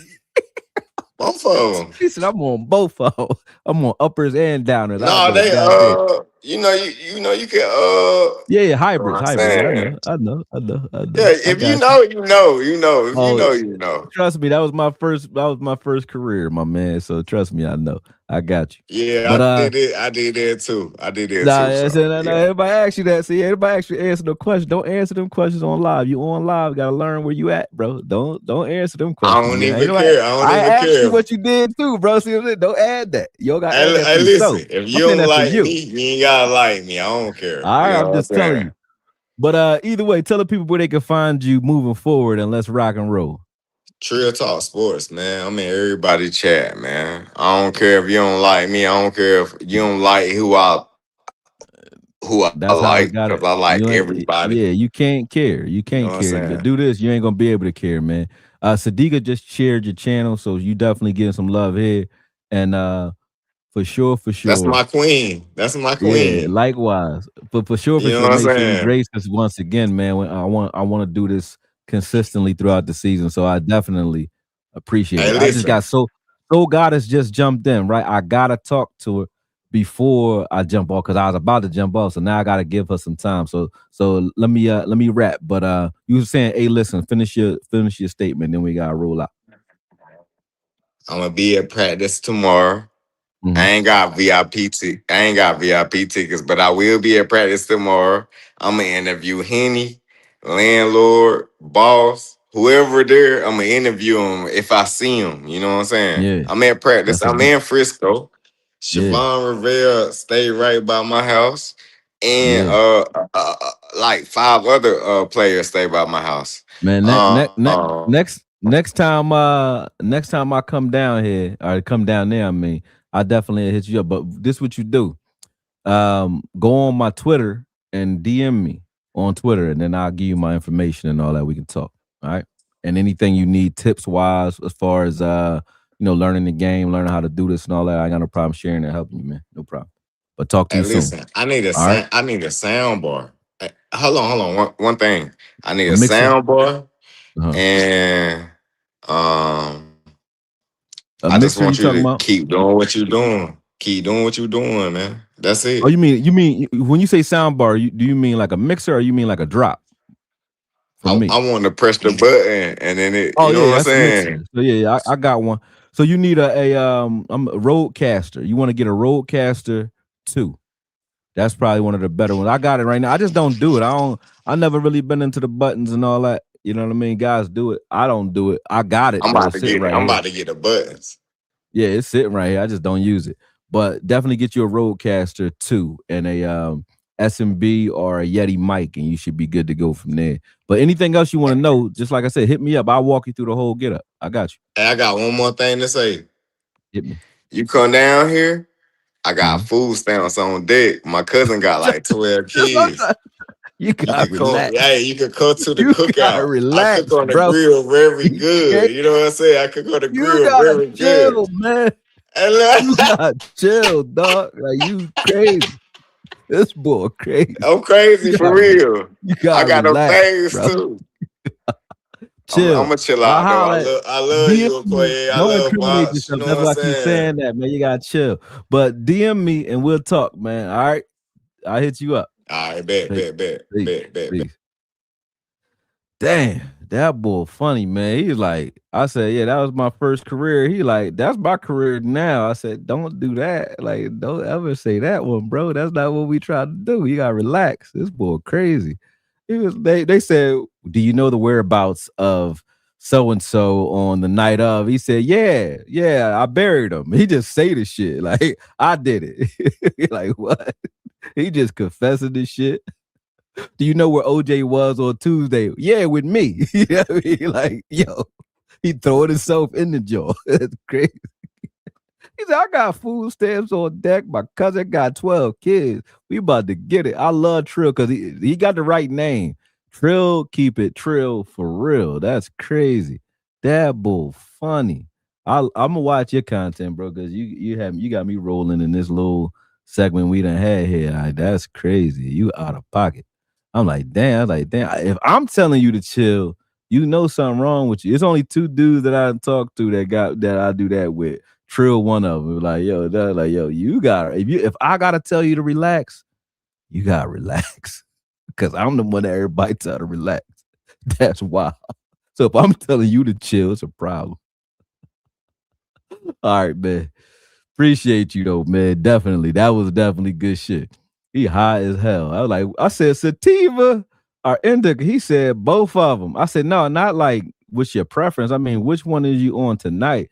Both of them. I said, damn. Said both of them. I said, damn. You uppers and downers. He don't give a damn. Like, this boy crazy. He said, shit, check me. And he said, I got ARs, I got machetes. This motherfucker licked the blade. I said, God, this motherfucker Haitian now. It's crazy. It's scary shit out here, man. You gotta relax. These dudes will get you, man. Trill's trained in everything that there is, too. You could tell. But all right, both of them. That's my guy. All right. Full goddess. You back there laughing too. What's up, Soul? Give me a second. My bad. Oh my gosh. I love you, Trill, but you gotta stop with the stove snitching, buddy. Yeah. What the hell? It's like I got all kinds of shit. It's like all kinds of guns. What you need? He said I got fucking bootlegging liquor. He said I got everything. I love back my here. dude, but he can't be around nobody when he high. I'm coming to Frisco. I'm definitely calling Trill if something go on. I was like, Trill, whatever you need. Guys, I got a tank. I got trucks. I got bulletproof cars. I got guns. You know what? What I ain't gonna lie. People like him's the people I fuck with the most. Yeah, you need them in every city you go to. Trill gonna tell you where everything is at. I've been crying back here, bro. He had me dying. He not about to lie to you about nothing. Even if he should, he ain't lying. Even if he should lie, he not lying. He gonna tell you that's the truth. The ones you trust, bro. Yeah, his name Trill for a reason. That's for sure. That must be a Texas that's my thing. Dude. That's my dude. What's right, good, buddy? What's up, D? I ain't seen you in a minute. Exactly. What's going on, buddy? Right back at you. What's going on? So we live. I finally caught a live. Thank goodness. Yes, ma'am. So much to talk about this off season. One thing I love, we have no drama. No serious crazy. Yeah, no. Max Crosby is the biggest drama we got, and that's not us. That's good drama to have. I don't consider that drama. That's just good campaigning that you're saying. Even if you don't get Max Crosby, you want to get someone of his caliber. And that's all that, for me, that's what the campaign was about when I got on it, because that's what it was for me. Oh, you was on the campaign too? No, when I did it, when I first did it, I didn't want Max Crosby. I was going for Myles Garrett. I've been saying it. Everyone was telling me, you can't get him. He's not for sale. He just got paid. And I'm like, bro, you're going to go for someone big? Go for the biggest whale there is. For the talk that we talking, like the amount of capital to give up, that would have been the move I would have been looking at too. That was who I was campaigning for. When Boss brought up Max Crosby, the first person I said, you think it's too low. Myles Garrett is available. And everybody was down at me in the chat going, no, he just got paid. And I'm like, bro, Myles Garrett is available. I don't give a damn what anyone say. They trying to move off that contract. You see the moves they was making? They're trying to get rid of him. Get Myles Garrett. So and they gave the contract so that they know that whoever was going to trade for him doesn't have to negotiate. You kind of know what you get. Exactly. And then you can restructure it once you got him. Yeah, we're going to sign him so that he's actually cheaper now. The Rams got a steal on that one. So I'm not mad at that though. I still think they got to beat us though. I think we match up a hell of a piece with that. But him and Aaron Donald coming together will be crazy. I'm not scared of Aaron Donald. I think Dallas always did well against him. We have. I'm not scared of Aaron Donald. I'm not scared of Aaron Donald. We've always done well against him. He got maybe 2 sacks most, but he didn't do nothing most of the game. So he be beasting when he plays. It's just that at the end of the day, you can run at. I know how you can play him. It's not even a problem with that though. That's not even the reason I'm saying what I'm saying. It's not that we're playing. Our defense is not playing against their defense, is my point. Just as good as their defense is, we have an offense that is vicious. And I think everyone's stacking the deck for our offense. Yeah, they got to stop that offense. That's what I believe. But our defense, they offense got to stop this defense too. Like our front seven is retarded. Our secondary cool, but our front seven is retarded now. It's retarded. What I'm seeing on the defensive side, overall team-wise, but especially on defense, that I'm most impressed with is how this staff has everybody moving like a regiment, like a military regiment. Nobody's playing hero ball. Everyone's extremely disciplined. I've never seen the Dallas Cowboys have 4 flags in a whole game team-wise. And so damn long, I can't remember the last time it's been that low in single digits. That's you go. Insane. If anyone really looking at what we're doing, that's scary. It's scary. Yeah. About team-wise. And I think most of them came on when we're jumping off on the neutral zone. And this is the secondary and the third stringers. We're not even talking what the first stringers are doing. You hitting the nail on the head, like I said, because extremely impressed. That tells you everything you need to see. Like you can see certain things without even saying it. Just certain things that are omitted, I can pay attention to it, or I can discern from, or use deductive reasoning from, because it's like, yo, if your third or fourth string is balling or playing out like they really playing in the Super, they playing like not only like they playing for jobs, they playing like they playing for a Super Bowl. And then the litmus test to get on the team is not just, hey, do you make a play, a splash play here and there? you got to not just make those plays, you got to know what you're doing. You know what I'm saying? And do you see how they are, and not to cut you off, but do you see how they are in the scrimmage and in the front when everyone's getting ready? They're quiet. No wild music, no jumping up and down, no performing for the camera. They're quiet. They're stretching, and they're getting focused. I haven't seen a team this put together in so long when it comes to Dallas. I'm extremely impressed on how they have these boys moving. It's crazy to me too. Like that's how I look at it. I say, look, man, if we're that deep and we're that good into the depth, I already know what the Cowboys about to be, and it's sky's the limit for us at this point. But we knew that coming in, so you gotta give me something. So we knew that coming into the stream. Hit me with something. But I think we have way more depth defensively than we have offensively. I'm not impressed with the offensive line depth on that side of the ball. And I'm not impressed with what I'm seeing from the backups, especially okay. Yeah. What we had happen last year. We had some people down, and the backups played solid. We had people go down this year. I actually have more fear of the starters going down this year than I did last year. I don't like what I'm seeing in the Stop it. You gotta stop being so afraid. Let me tell you why. Go ahead. I'm not impressed the way I was last year. I think we lost a lot of key pieces with the secondary offensively that kept together. So I'm seeing like 67, Gaudier, whatever he's called, Blake Shelton. I don't like them either. But what I'm saying is that's that's something that you can either pick up a guy or trade for during the season for that one position at right tackle. I'm concerned. I'm talking about the line. I'm not talking about the weapons in terms of the wide receiver. No, I'm talking about just right tackle. Right tackle. Yeah, right tackle is. Yeah, I'm talking about right tackle only. And but the rest of your line, is fine though. When you look at Guyton, I think Guyton is getting overshadowed by the fact that his last 2 seasons, you looked at him like, okay, he's not really where he need to be. But I like Guyton, and he was playing out of position. He's learning role. I'm not. Yeah, he's been playing well. He's been playing well in camp. Yeah. And the other 3 in the middle is Vicious, and then we got Steele. And what I'll say to help people out with Steele is 2 things I'm gonna tell you. One is this: Steele has been losing. He lost against the Saints, and he lost against Rashawn Gary all camp. Rashawn Gary happened to line up over there, and he began his ass whoop against Rashawn Gary all camp. But you also got one other thing that's making it so that these tackles are stressed the hell out. And that's BT motherfucking Jordan. BT Jordan is stressing these guys out. So you know how they say in your car, say objects in the mirror may be closer than they appear? Players against BT may be better than they appear, because playing against them is a nightmare. Playing against the players that drill with him is a nightmare. And I don't see Ezeraku and Lawrence whooping up on Steele ass the same way Gary is either. So I say, okay, it's not everybody taking turns whooping Steele ass. It's just Gary just got his number.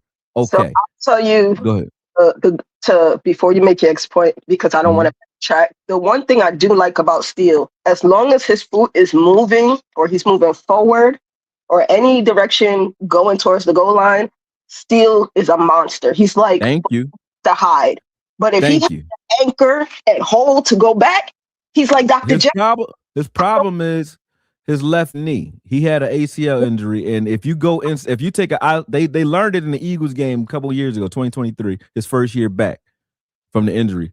If you take a outside move, you start off outside and then work your way back in, or you counter back into the center or to the inside, he doesn't have the strength or the ability to plant that foot and really hold back a power rusher. Speed rusher, he can fling you somewhere. It don't matter. He'll punch you. But people like that all the time. Right. So you can set him up that way. And if you are a speed rusher, you threaten his inside and you could beat him to the outside. He's not that quick with his feet when it comes to that either. So I do give him that. But what I'll say is, in the last couple of years, still have been this way since 2023. He's been like this, right? In my opinion, this is the same still. Same old. I agree with you on that point. I'm just Dak has never been or hasn't been in those years the number 1 sack quarterback in that time frame. That means Dak know exactly what the problems he got in still. And my old mentor, he passed away, but one of my bar mentors, Marv, I used to work for, he say, the devil you know versus the one you don't. You know what I'm saying? Dak know exactly what he got to deal with Still. You don't know what you bringing in here when you bring another guy here. Another guy you bring in might play good here, might not. Might be the right scheme for him, might not. Might take some time to ramp up, might not. Depends. You gambling, you go do it. Go get him a guy and try to get somebody up to speed. But Still is a guy that I think, because we always have this complaint about him, but Dak is still never the lead in the per year in sacks. He don't get sacked a hell of a lot, and that's because it's not just your blocking ability. It's also how we slide in protection. It's also how well does the quarterback read what's actually taking place pre-snap. We got all those things to go along with the issues. His side. He does have the issues though. I can't defend Still very much more than what I'm doing right now. This is the best defense he's going to get. You know what I mean? But he needs to get a plea deal out of this situation because Still he ain't Des Bryant not guilty. He guilty, but he can get a plea deal out this situation. You know what I'm saying? Since last year, honestly, we really need to get someone in that behind them at that depth piece. Yeah. I wanted to ask you this question when I was looking at the preseason games.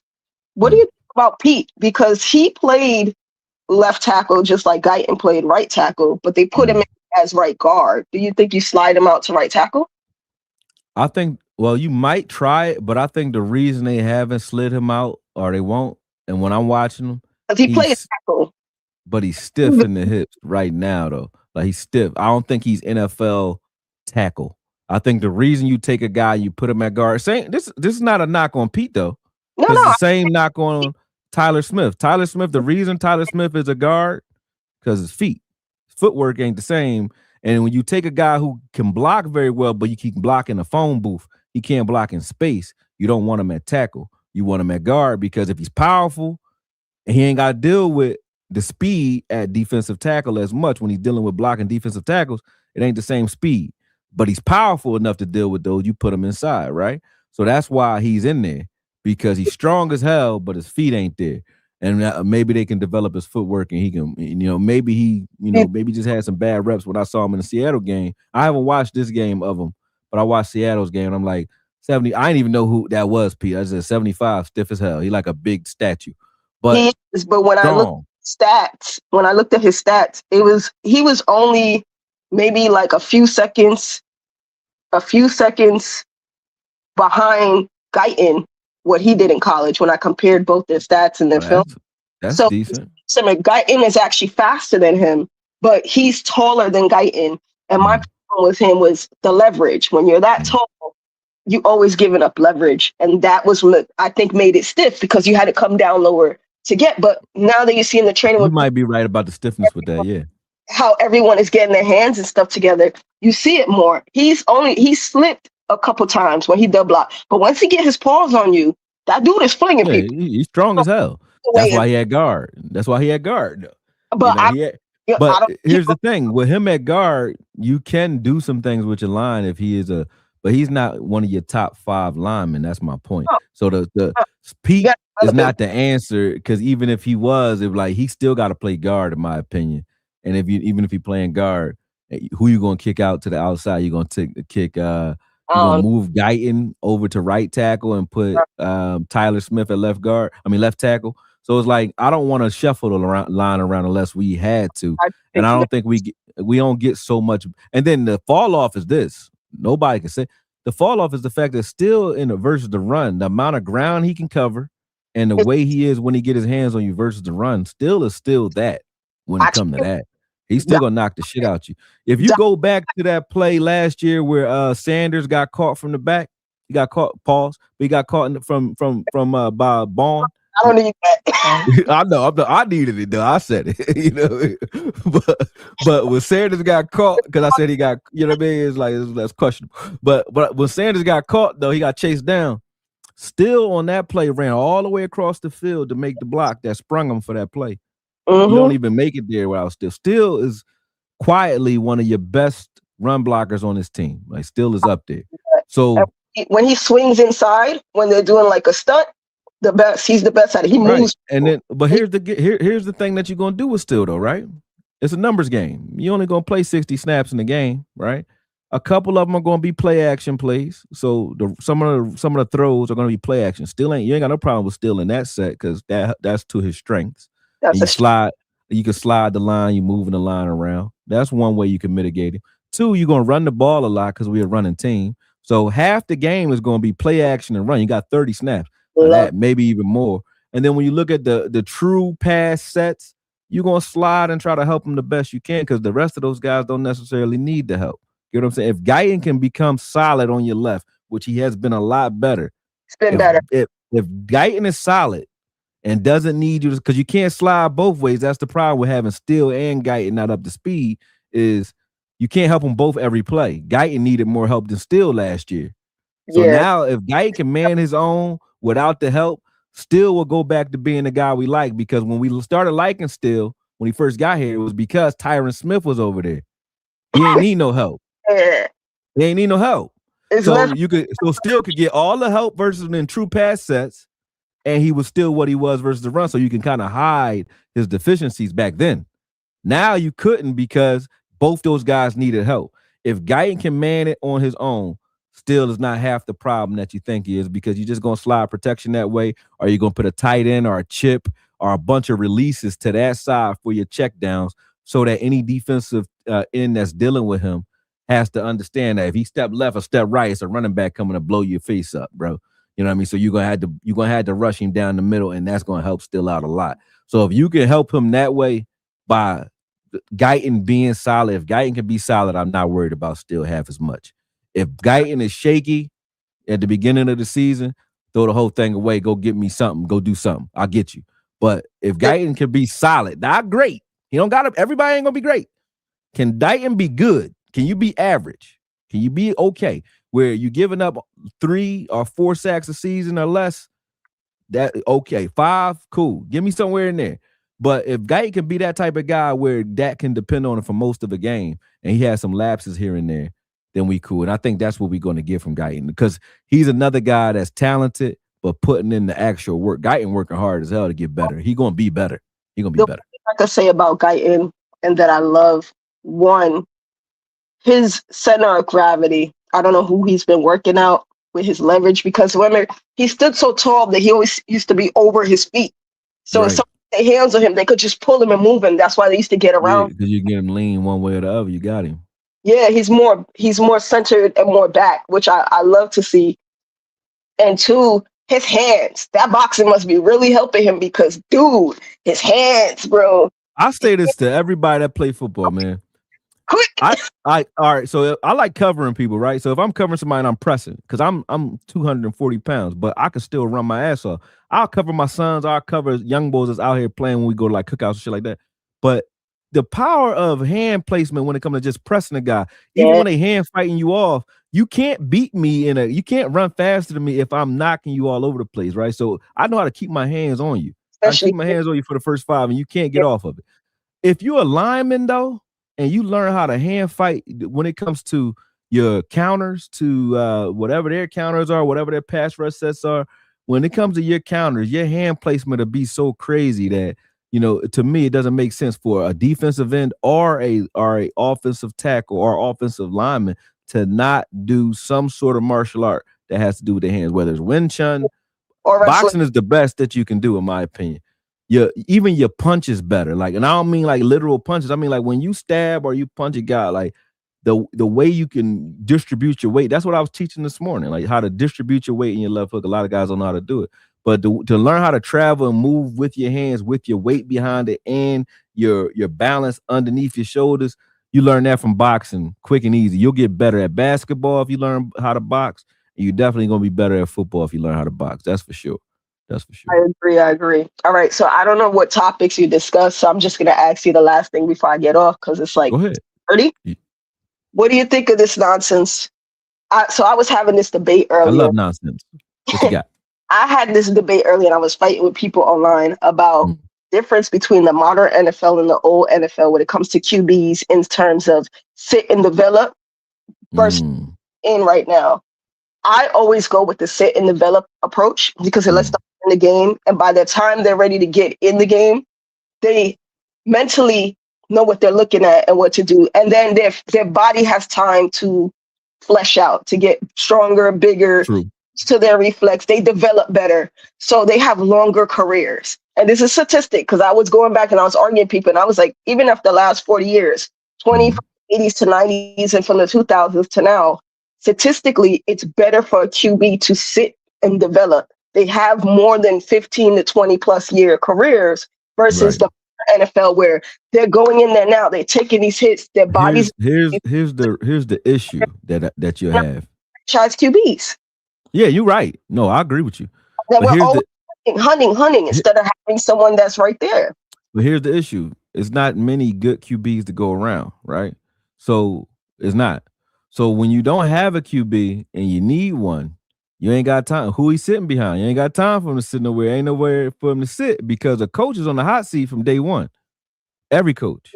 I agree. The problem is most coaches don't have the wins. They're not Andy Reid, so they don't have the carte blanche to say, okay, I got 3 years with this guy. He's not ready today. In 3 years, he'll be this. Even if they want to say that might be the plan for some guys, but that coach will get fired that first year. The GM or the front office may or may not know anything about ball, so they don't give a damn if they cut this guy or fire the coach. They're like, fire the coach. We don't care. Like, who we'll get another guy to come coach these players. And then they come in to coach these players, but they don't understand what made that player tick. Maybe that first coach did. You know what I'm saying? So, like, Dayball has a very good relationship with Jackson Dart. Dayball not here no more. Now you got to deal with Harbaugh. Now you got to do things Harbaugh way. Harbaugh just got finished coaching. What's his name? You know what I'm talking about. Lamar Jackson. He just got finished coaching Lamar Jackson. He's like, all right, I know what to do with you. You might not take to the coaching though. Now what? And then beyond that, you got these issues. So not only do you have not enough quarterbacks for players to sit behind in the first place, everybody don't have a Brett Favre to sit behind like Aaron Rodgers. You know what I'm saying? So not only do you not have that to deal with, you also got this issue. Once that quarterback actually does play, you're now waiting. If he's a running quarterback, you ain't gonna know what you have till year 9 if you do that. You know why? A running quarterback, you don't know what you got in the first 3 years. So Jalen, you'll run into the same problem the Eagles have right now, actually. Jalen Hurts is an example of that. He didn't start when he first came, so you didn't know what you had the first year. Then when he finally did start, like second year, third year, when he did start, you go on a 3-year window and he won early. So it's like, okay, he won. That don't mean he can play. That just means he won. Like if Jaden Daniels won a Super Bowl his first year, but then fell off a cliff, you got to just take the cliff. Why? Because he got you a Super Bowl. Russell Wilson, exactly. So if you win early, you don't know what you have, because that first round of tape that those defensive coordinators are dealing with from that first season you had, they're going to counter that in the next year. And that next year, when they counter that, can you counter that with self-scouting and get better to the point where you can counter their counter? Meaning they're going to try to take certain things away from you that they think you like based off your tendencies now. And they're going to do things to you that they know you don't like based off your tendencies now. Can you elevate your game in that second year to not have those tendencies or to be able to counteract them? Can you? Most guys. See, with the Hurts thing, that he had a running quarterback that he was behind. So the scheme was running for him. They never really developed his passing game because they just slid him into the stuff. Who they had before? Carson Wentz or whoever was there. Mm-hmm. Yeah, Carson Wentz. He was also a running quarterback. But look at what he could throw though. Yeah, he could throw. And then his health didn't hold up because he wasn't. None of them will. That's my point. So at the third year, most running quarterbacks going to get injured in the third year, or even if they don't get hurt, knock on wood, they got to still show the organization in order to get paid. They got to show them that they're not just a running quarterback. No matter how much you like them, you're going to invest $250 million in them. They got to be a real quarterback of the future, not just a guy that can give you some gadget runs or some tough yardage, because they know your body going to break down just like a running back if you just running the ball. Are we investing in running backs now? No, because their bodies break down from the wear and tear. We don't want quarterbacks that are running backs. We want quarterbacks that are quarterbacks who happen to be athletic enough to run. Right. Not guys who are putting their head down like Dak was in the beginning and playing fullback and running guys over. Dak was doing that all day until he had gravy pouring out his leg. No pun intended. It's real shit. He learned, I can't do this no more.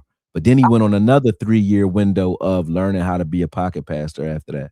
See what I'm saying? So that was a 6 year. It took us 6 years. People talk about Dak being in his 9th season.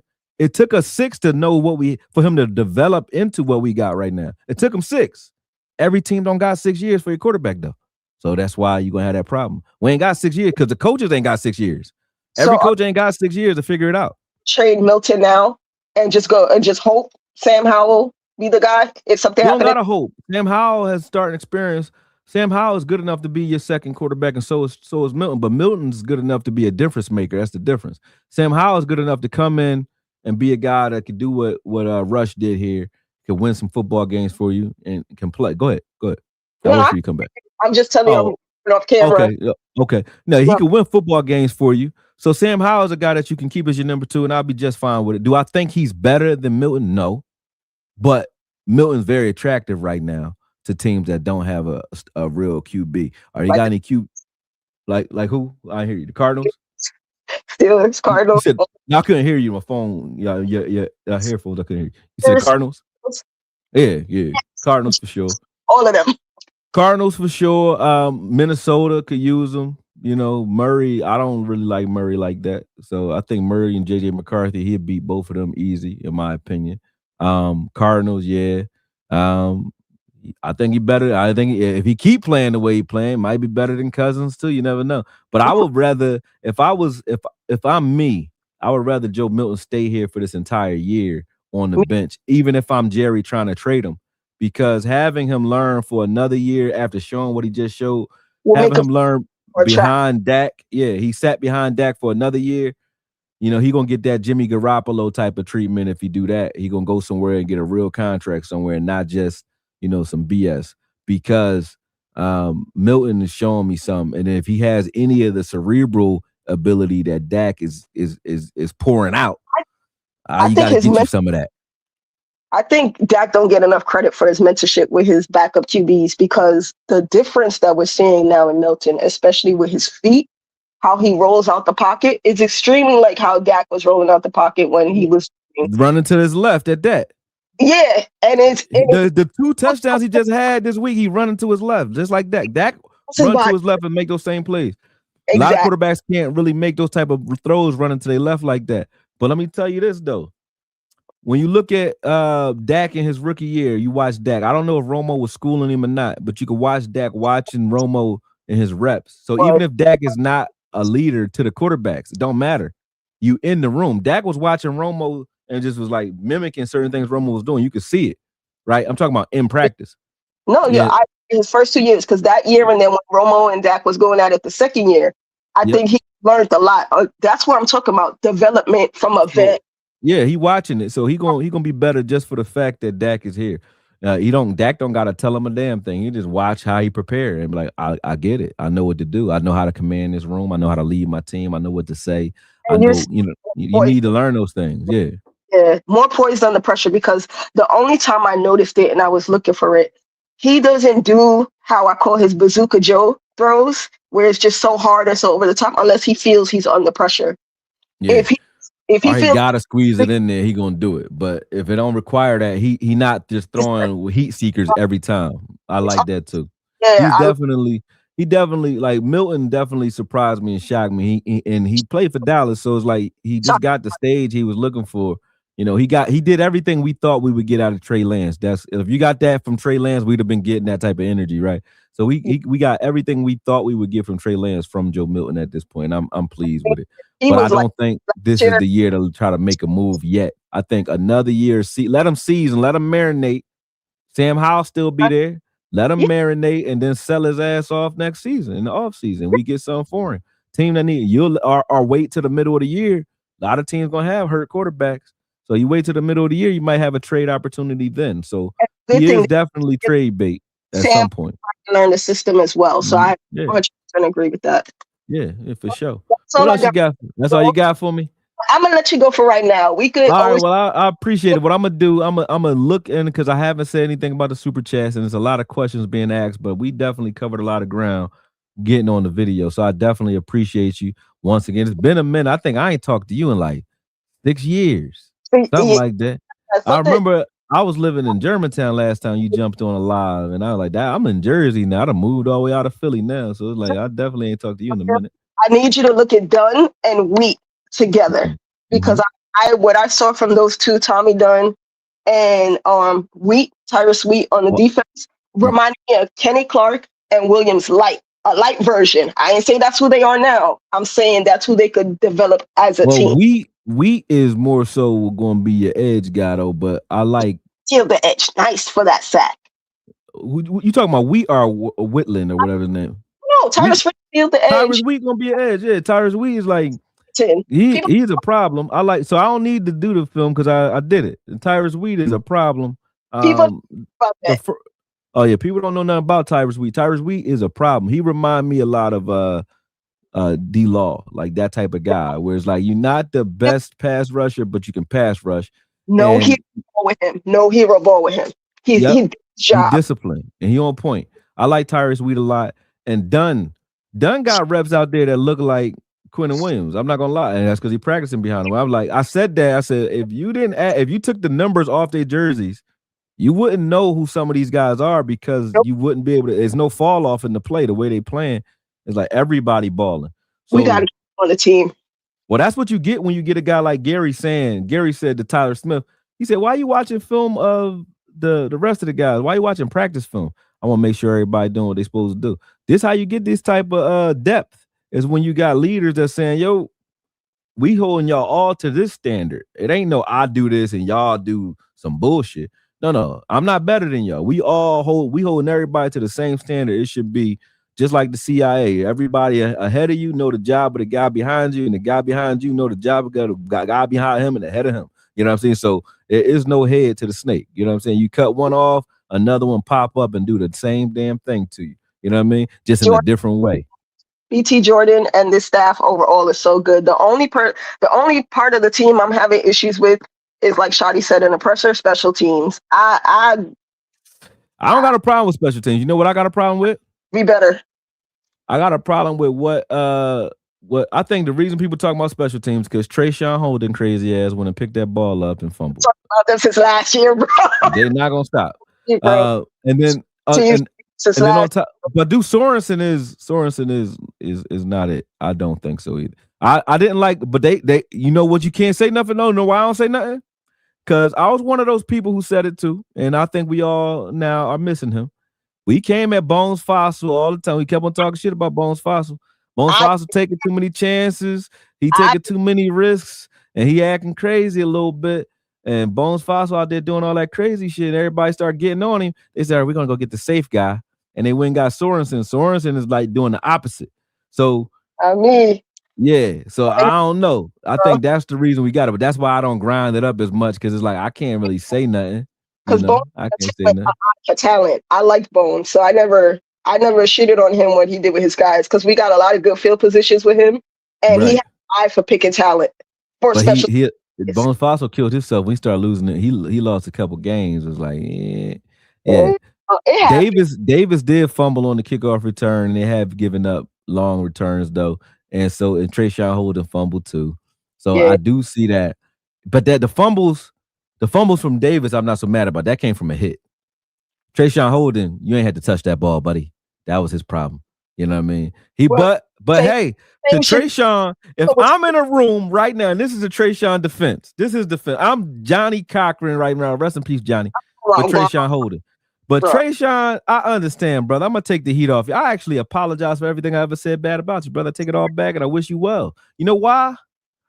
If I'm in a room behind Camden Brown, Turpin, Mingo balling, you know what I'm saying? I got Florinate balling. I got George Pickens and CeeDee Lamb. I'm gonna pick that damn ball up too. I ain't gonna lie. I'm gonna try to pick that fucking ball up. I would try to pick it up and run. I swear I would do something because you ain't making this team, bro. You gotta do something. You know what I mean? Same shit happened last year on a kick return. I would have did it. I would have picked that ball up. I'm sorry. Come on, man. I'm picking that ball up, though. They were like, don't pick that ball up. Remember Talladega Nights? He said, Ricky, don't you stab yourself in that leg with that knife, Ricky. Ricky was like, I'm paralyzed. He said, no, you're not. Don't you stab yourself in the leg with that knife, Ricky. He stabbed himself, started screaming. They said, don't you pick that ball up. They said, Trayshawn, no. No. Don't you pick that fucking ball up, Trayshawn. I swear to God. He picked that shit up. He picked that shit up anyway. He said, he reached anyway. You know, your kid be reaching. He did go reach anyway, touch that shit anyway. Like, fuck it. That's what he did. He was done. He was done. That was crazy, though. I was like, yo, he picked that ball up. I said, this dummy. It's over for you, man. But like I said, I defend him for that one. But I appreciate it. I have fun talking to you. So it's always to you, call me. To you. Oh, do me a solid. That book that you were showing before on health, that you can buy yourself. Hold on 1 minute. Tweet it to me, bro. Send it to me on X in my DM. I was looking for that, guys. That book is the truth, and I want it. It's expensive, but it's worth it. I'm very into health. Okay, I couldn't hear you. What else you say? You know that book you showed on. I think that's the last time I was on the live with you when you had the green. No, that's it right here. Yeah. Can you send me a picture of that in my back in the back? It's called the Anti-Aging Encyclopedia by Joseph B. Dr. Joseph B. and Marion. Joseph B. Marion, ND. I was looking for it, but I could not remember the title. Oh, yeah, you gotta get this book. Everything is in here. Like, this joint is crazy. Every ailment that you can think of is in here, and then they give you not only the Western version, like what you can do if you're in a doctor's office and you're dealing with it, or what you can do at home to not only prevent but to ease any ailment that you got, any of them. Yeah. Even the drugs that they synthesize, that a doctor would synthesize to give you, like ivermectin, things like that, they'll give you what the herb that is synthesized from. And you're like, damn, this is the source. So they give you the pure raw uncut. I love that book. I've been that side of medicine lately. So yeah, the Caribbeans, that's what we normally do. All this. Oh yeah, y'all be on point too. My homies is all Jamaican. Yeah, they all Jamaican.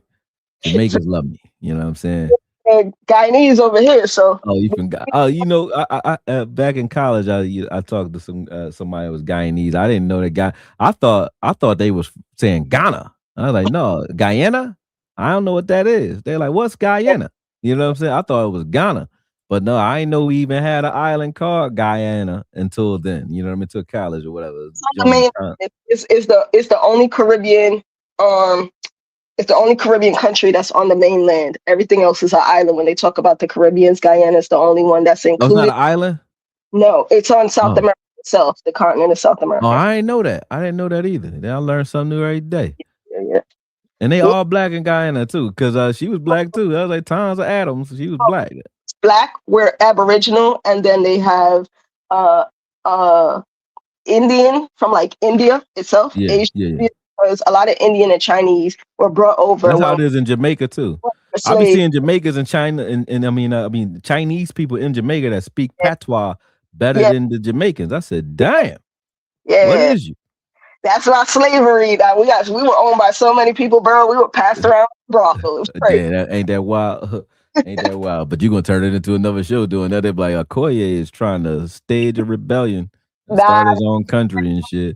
It's like, no, I'm playing. I don't want to do none of that. You know, they let me have my season. I just want to watch the season. Don't come, they'll be like, red team, go. He said he got guns, knives, revolution, all in the same live. Let's get them. You know what I'm saying?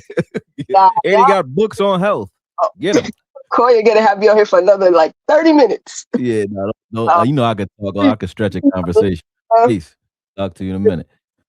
Appreciate it jumping on. Solely funny, man. I had fun there, but listen, stay away from Trill. Trill is crazy, man. He gonna get you. That's my guy, man. That's my new favorite. Every time I jump on here, I'm bringing Trill on this joint, man. Trill is funny as hell. He had me rolling. Let's see what we got here. Montana 8808. I appreciate you. He said member for 4 months. Oh, you already been a member. You were just giving me a message. He said veteran, new family. What with my dog? What's good? I know you probably gone by now. I've been on here for 3 hours. All y'all ain't hang. Shadiddy, what's good, man? Chad, he said he just became a member. Chad been a member though. You've been around since I started this, John. Chad matter of fact, I need you to holler at me too. I think I'm ready for Remco because I grabbed some land, but we'll talk in a minute. But I definitely want to build something on it, and I want to use your company to do it. So we'll talk. Need a round table before the season. That's probably when Voch was on. I appreciate the super chat, Iceberg. We'll try to get one in, but everybody's super, we've grown now. You know what I mean? Everybody got their own little stratosphere going on in different factions and shit. So some of us DC comics, some of us Marvel comics, some of us, Image comics. It don't matter. We all from different factions now. So it's like it's harder to put the round table together because it's like extenuating circumstances that go into it. Like, who about to get paid for this and who's paying for it? Meaning, like, which sponsor is on this channel versus that channel and this channel. So it's a lot of different things that go into that, why you don't see those as often anymore. But it could happen. It could happen. I got to holler at all the fellas, though. 44 Jules or 440 Jules, uncut alert. I mean, I thought you said uncut alert. I don't know why I'm thinking like that. See where my mind at. Appreciate that. He said Mad Max. Mad Max need them food stamps. Yeah, we definitely gonna go get Max Crosby with them stamps. We need them extra joints. Let's get him. Maybe he want a burger or something. Yeah, because they probably put up Terp in a trade for another piece of facts. He said, what's the name again? It's the hold on, I'll put it in here. This for you too, so solely DM me though, so you can get it too, just in case. Anti-aging encyclopedia, if I spelled that right, from 4th edition, 1974 is what you're looking for. Boom. Get it. Everybody who got kids or got a household should definitely get it. I done cured myself of shit with that book, no joke. And people call me right now. I will show you, but I got herbs everywhere. Like I got a whole shelf, this whole wall in front of you over here, but I don't want to mess up my little camera setup. But that whole wall in front of me over here is a wall full of herbs. I look like a kitchen witch. You know what I'm saying? Because I got herbs everywhere. And that's all because of that book. Like, it'll tell you how to make certain teas, tinctures, whatever, based off of whatever's wrong with you. Anything wrong, it'll tell you. Like a friend of mine, I give you this, and then I'll go. I'm not giving out health tips. I'm not giving out health advice. Just own the book if you got family. But a friend of mine had a kidney stone. Shout out to my boy. I ain't gonna say who you is either. But he had a kidney stone. And he said, I got to go in for surgery if they do another ultrasound and that stone don't shrink in a week. I said, what'd they give you? He said, they ain't give me nothing. I said, all right. I went in the book. They said, you know what did it for him? They said, go on a grape fast. So it's 2 root. It's a hydrangea root, clears out the kidneys. So I said, drink hydrangea root tea for 2 weeks, right? And also eat nothing but grapes. Like, you can eat other foods, but mainly eat grapes. Grapes with seeds, a bunch of them. Just bang out.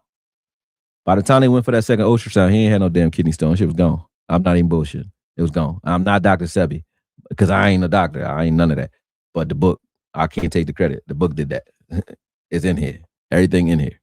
And I got a bunch of other ones too, but this the one. This one, and it's a book called The Greatest Story Never Told by Lana Cantrell. It's a great book too.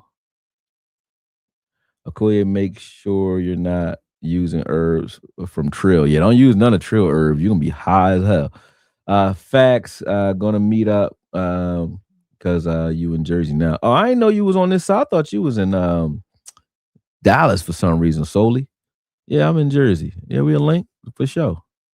I thought you was in Dallas. Well, let me see what else we got. Questions we got in here.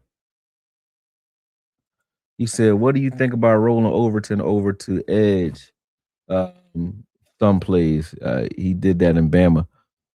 You mean 2-point stance hand up? I like it because his size at 290, having another guy next to Gary that's that strong. Yeah, I would like it. And I think he's fast enough to do it.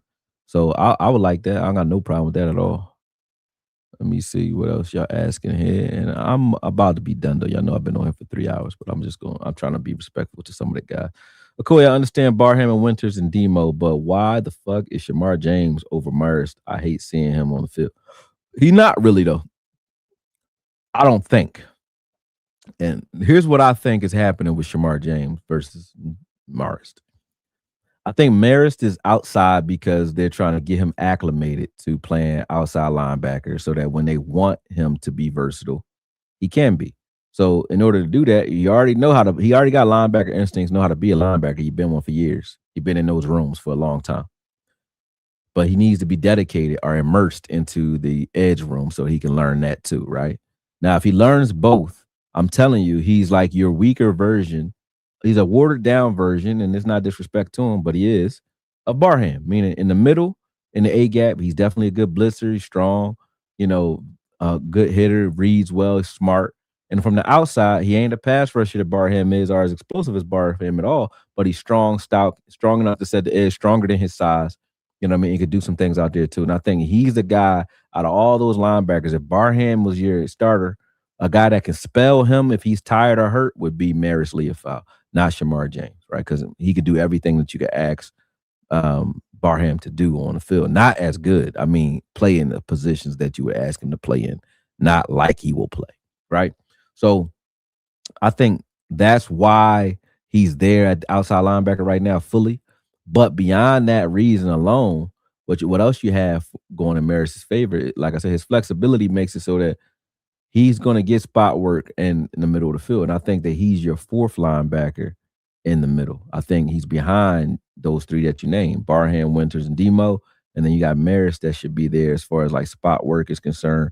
And then, also play outside. I think that's where Maris really is on the depth chart. I think that's how they're looking at him too. And even when you look at the games, you say that you see Shamar James over Maris, and he's not. Like Maris is on the field early and often. He's on the field almost the whole game because they're not just sitting him on the field for the whole game just because he's not or they don't think he's good. It's not that. It's not like, oh, he got to play like Sam Williams.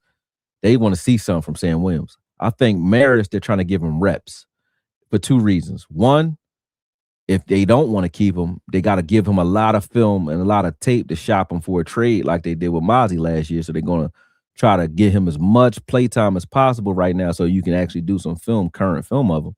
And two, if you plan on keeping him, you want him to have the reps outside, enough reps outside where he's not learning some of these boneheaded mistakes that he has going on during the season. He's doing it in preseason. So that's why they're doing that with him right now, I think.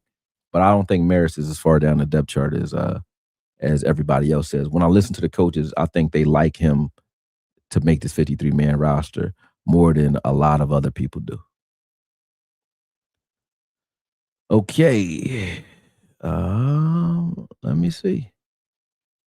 I got 2 minutes. I'm reading the next question I read because it's 2:58, 2 hours and 58 minutes. Next question I read, 2 minutes will be 11 o'clock. After that, I'm out of here. So I got one more from you. Let me see what we got.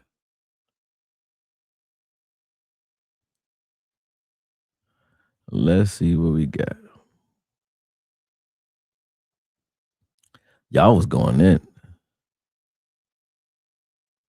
I don't see a clear question. Let me see. He said, damn, he tried to cut everybody. You said Maris, Soul said Maris plays safety. All right, hold on. Boom. I'm not going there. Those are not questions. Yeah, y'all wasn't really asking no questions. Let's see. Oh, okay, here we go. Hey, Akoye Media, what do you think GP would have to do to stay? Sign another franchise tag. So if GP wanted to be here, they would need to be able to tag him again. And if they tagged him again and he didn't complain like he didn't do this year and he just plays, Jerry gonna love him. And if Jerry love him, he gonna give him the best team-friendly deal after that because he's gonna say, hey, listen, man, you want it, and this is how Jerry think, I guarantee you. T. Higgins thinking the same way. Do you want the money or do you need the notoriety and the ego boost from being the highest paid? Which one do you want? Because I'm gonna give you the money. But how you getting it and who knows that I gave it? Does that matter to you? See, I don't care. I'll sit in the background.